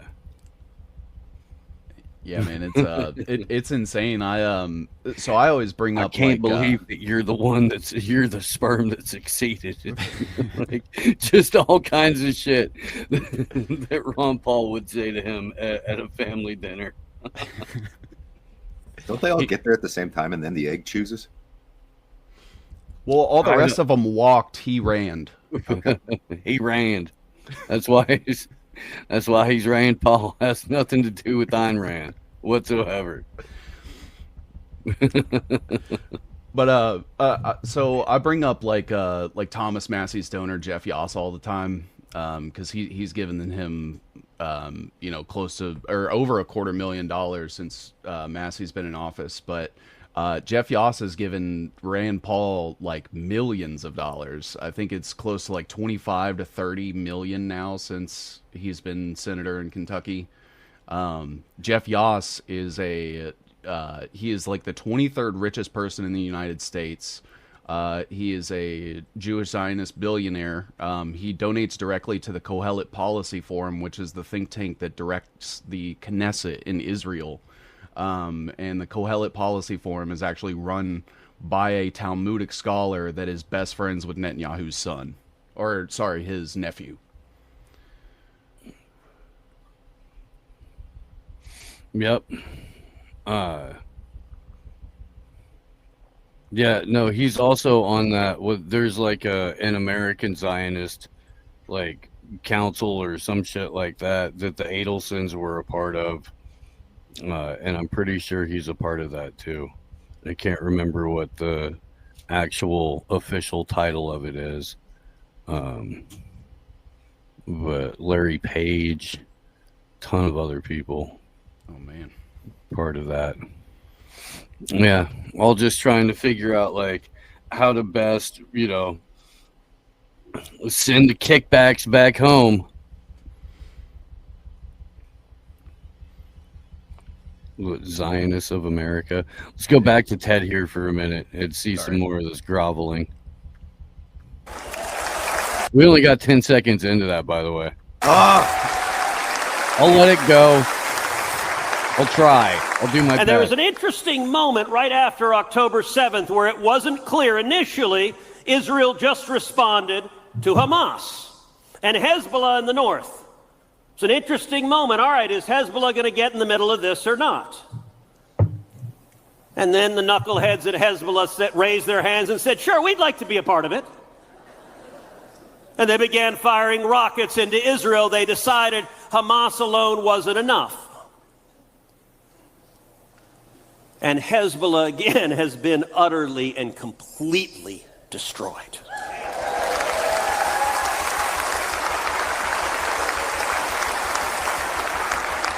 You look at the pager operation. Holy cow! Like, literally, if I wrote this as a script of a movie, it'd never get made. It'd get rejected as that is too fantastical. You're going to tell me Israel is going to go to Hong Kong years before, create a dummy corporation, make heavy-duty pagers, sell them to Hezbollah. They're going to buy them just to have them there in case and when they need them. Uh-huh. And beyond that, you want to talk about the most targeted military and intelligence operation in human history. Hezbollah leadership literally handed the pagers to each and every terrorist crazy enough that they said, hey, I want to be able to page you when I need a terrorist. And so when they detonated, it was only the terrorist Hezbollah deemed the worst of the worst. And a few children and, innocent bystanders. Yeah. Yeah. That's Ted Cruz trying to do like murder jokes in front of some very like half snarl, half smiling, glad to hear about a mass extermination operation audience. Yeah, it's I look at it as, okay, if that exact same thing were to happen here, that would be one of his platitudes for why we need to fight, engage in combat, and think. So as long as whatever's happening is happening in a specific place, then it's okay. And he's glorifying. Imagine that he was speaking this way about like 9/11, for example, and saying like, the fact that they were able to engineer the buildings to blow up in free fall ahead of time, and glorifying it that way. And I don't know. I don't see how people can see that pager attack and then I try to explain that there's like Israeli involvement in like Silicon Valley extremely heavily, all the way back to the beginning. You have like Akamai, you have like Cyrette McCall, and things that have worked with Google and Microsoft and Apple since the late 80s, early 90s and forward. And you even have clips of Benjamin Netanyahu pulling up a smartphone and saying like, if you have one of these, you have a little piece of Israel. I think this is the clip. Yeah, it's exactly what it is. I just said this in another meeting, and they said, "Oh, Israel is isolated. Israel can't break out of the siege." No, I said we will. Some of them have stopped weapon component shipments. Can we get out of this? Yes, we can. We're pretty good at producing weapons. Like intelligence, we share both with the United States. A good chunk of your intel.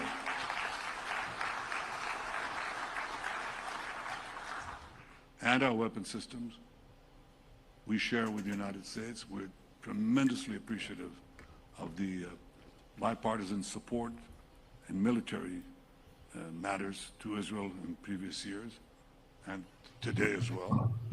But do you have cell phones? You have cell phones here? No? You're holding a piece of Israel right there. You know that? I mean, a lot of the cell phones, the medicines, the foods, you eat cherry tomatoes, you know where that... Yeah. Yeah. So back to the human centipede notion. The taxpayers would basically be like the trough of food that are its own children, and it would continue to have them so it could feed them to the system so that it could then regrow the tail that it cut off because it wanted to eat more. And it's just a process of staying in that lazy, repetitive trough-based environment, dining on the shit that these assholes feed us so that we continue to offer our children. Yeah. It's like if you turn the human centipede into an Ouroboros.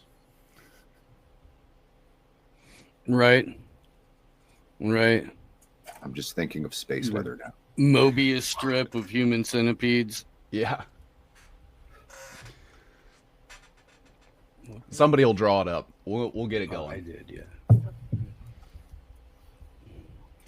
Let's see if Ryan's camera is working this time. Tried to pop in a minute ago. There we go. Awesome.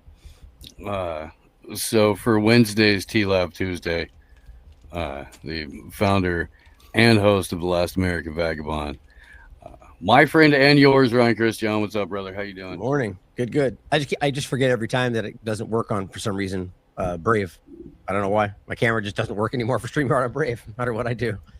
Hey, by the way, there's an update. I don't know. Sorry, cut in if you guys are talking about something, but Steve, the update, Odyssey guys are like, I can show you the rest of you guys some images and stuff. The portal thing, it's pretty cool looking.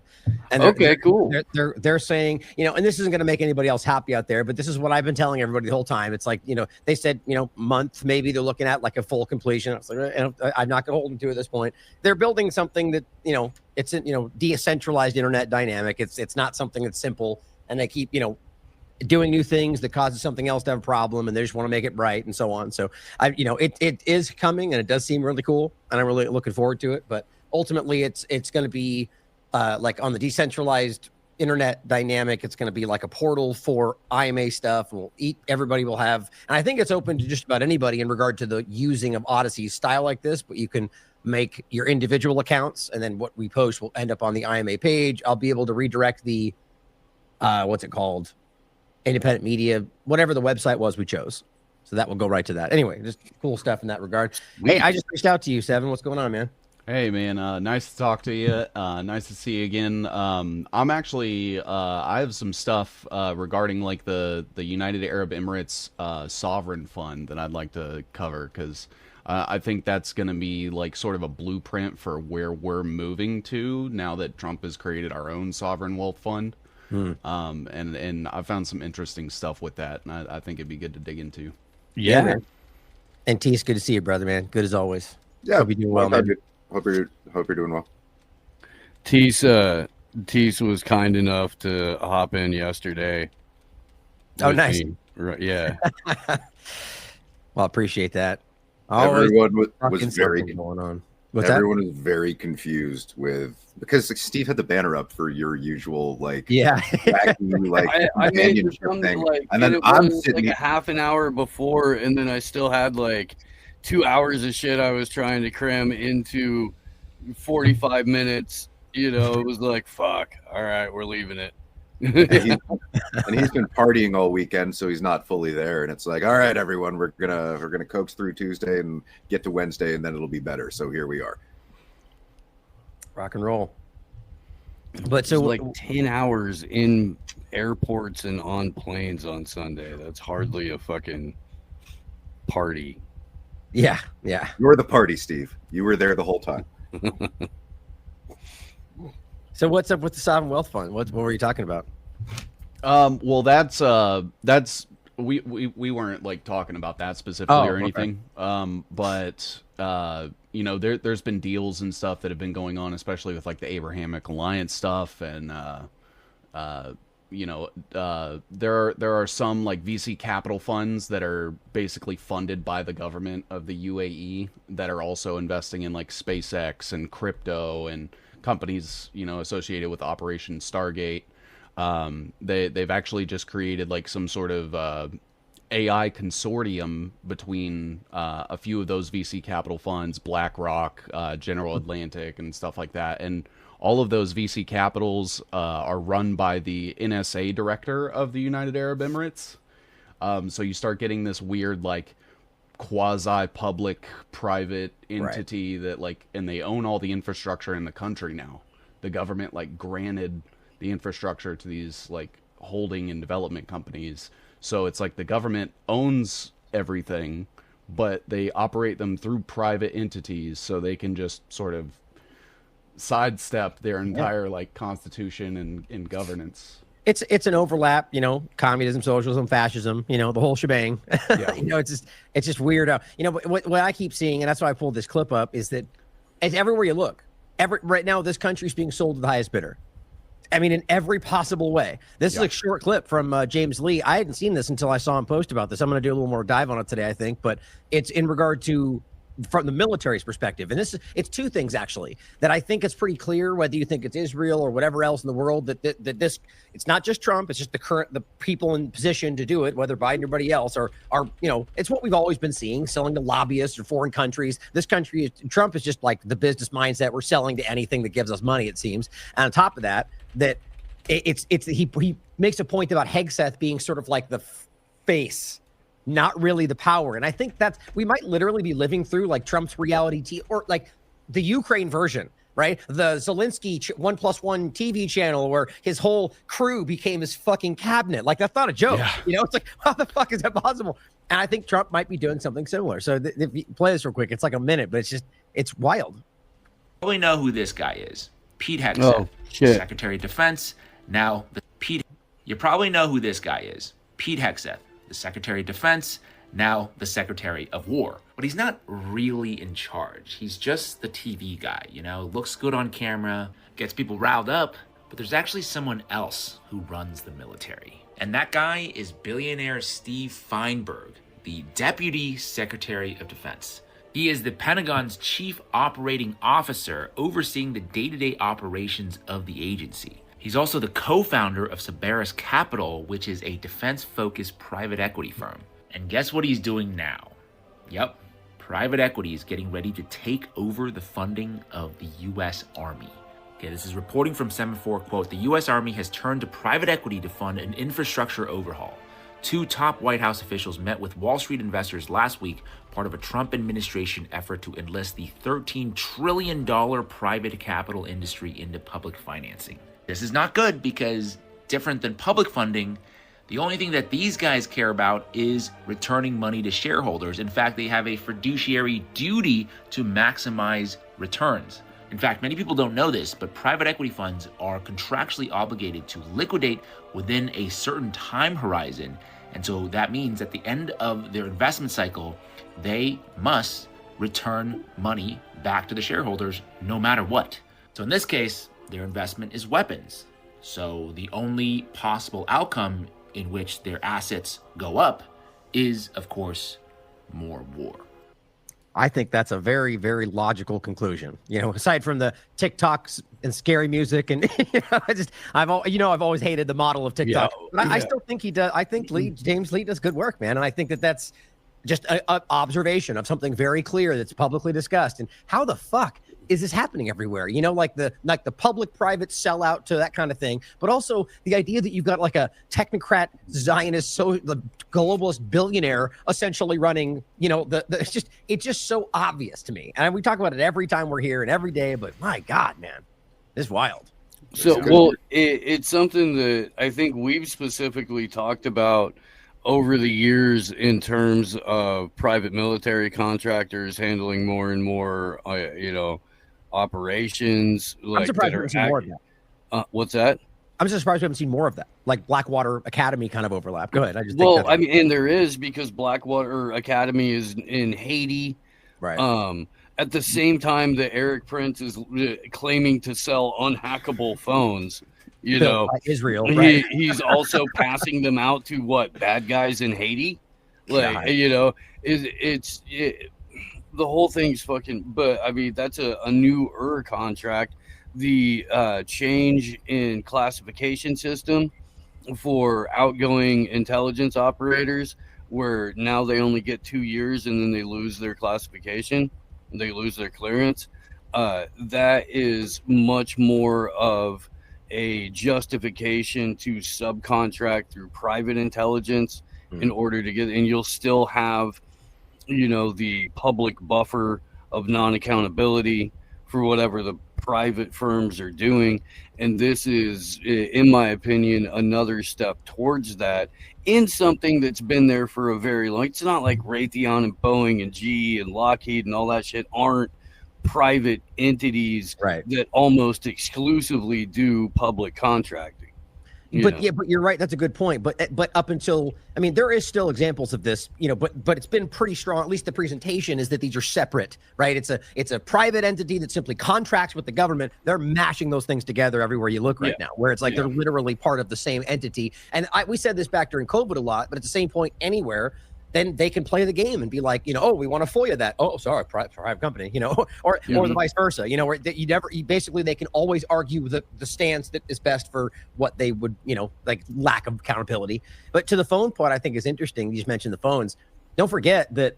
So he comes out with that phone that was, I mean, it wasn't a secret. It was not meant to be public, but you went through the back, look at their information, and it was built in Israel. It was built with work from Unit 8200, and that's just so stupid. And then so it kind of died away, right? And all the band and the rest kind of promoting it. Then they had the new one that came out for a minute from the Trump team, the family, remember? And it was like the America phone or whatever. Exactly the same thing, except part of it was overlapped with Israel. Part of it was overlapped because pieces were made in China, and they were like, made in America, and that just completely fell apart, and they just went away from it.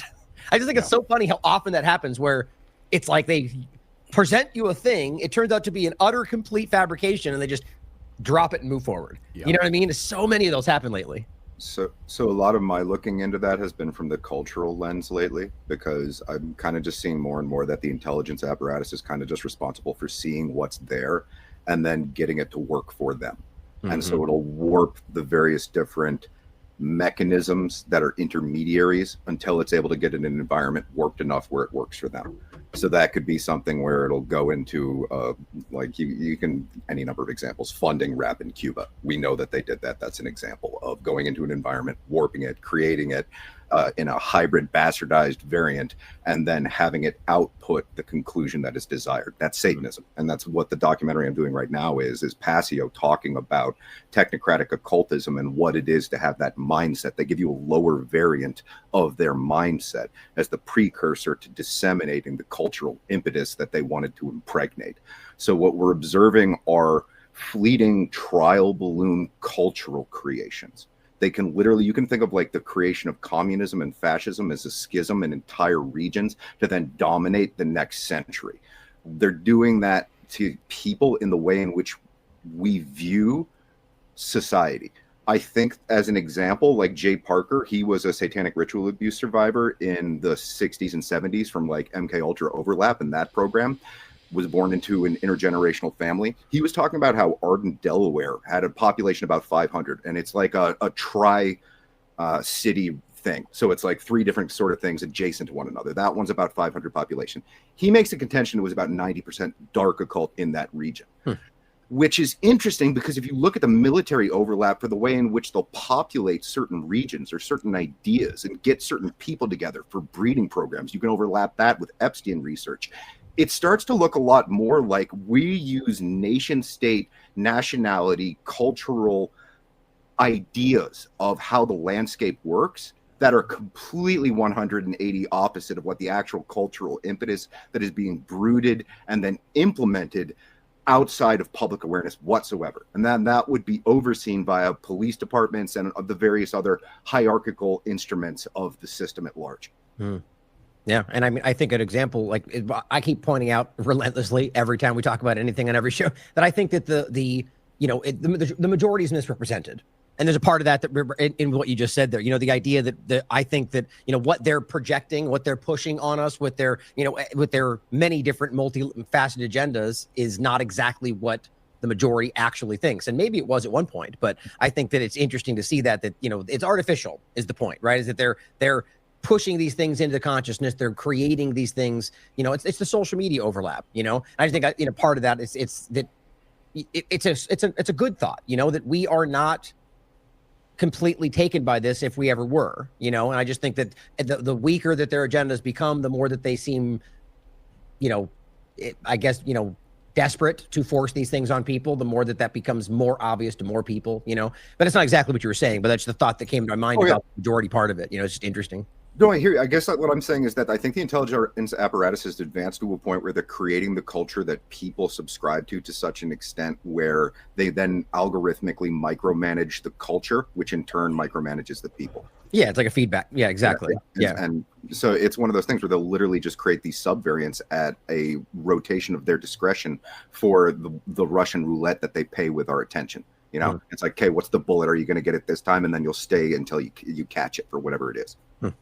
Yeah, it's just so there's so much. Everyone knows this. It's not a secret. We're in a time of just like unparalleled social engineering.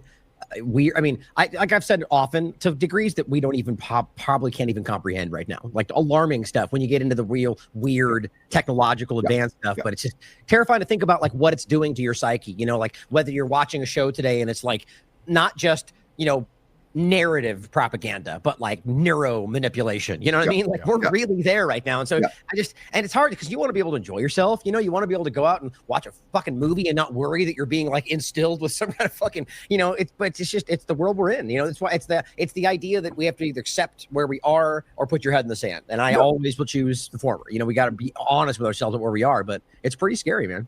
No, bro, it's such an important point because the premise that we're supposed to enjoy a movie is to not understand what a movie is. And like Steve and I put this electrical alchemy presentation again. At the end of it, there's a really long presentation that goes into how the founding of ISIS theaters in America were used as indoctrination rituals for towns. Entire cities could be churned through that technology. And now we watch it casually like it's fun. So we exist in the idea that these things are something that they aren't, and that we're supposed to return to what we think of as normal. But that is in and of itself the satanic program, because you can think of it as like the breeding of dogs. That's what they're doing to us in an interpersonal mannerism capacity. And then if we really bore down on that, I think you're completely 100% right. It's a level of social engineering that would probably go into almost like a capillary epigenetic emergence in a way. It's almost like you'll see in trauma-based mind control programs, they'll do it directly, but we're getting it in the slow drip wave, which Steve calls it all the time, slow drip MK Ultra. So that would be almost like on a species level dilution to create on a Jungian perspective in the phenomena of individuation. They want a different kind of species to come out of this. They're breeding dogs and they're doing it through technology. That's my attempt to convey it, and I think we're on the exact same page with that. Yeah. Oh yeah. Well, obviously, what all of us here talk about is right now is the current, in some of there's many different elements to it, but that the technocratic drive has a whole weird, almost that they see themselves becoming gods through this, and through all of it, like they're literally, it is a religion to some of these people, and that's what's so fucking terrifying. And then weirdly somehow overlapped and intertwined with this religious Zionism mania. It's a weird time for these things to kind of mash together. It's pretty terrifying.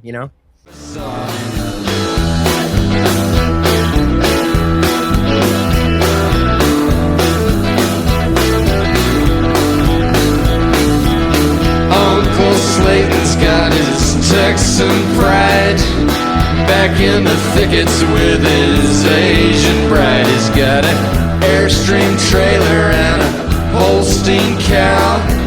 Still makes whiskey cause he still knows how. He plays that Choctaw bingo every Friday night. He had to leave Texas, but he won't say why. He owns a quarter section up by Lake Eufaula. Caught a great big old blue cat on a drifting jug line. Sells his hardwood timber to the chipping mill. Cooks that crystal meth because the shine don't sell. He cooks that crystal meth because the shine don't sell. He likes that money, he don't mind the smell.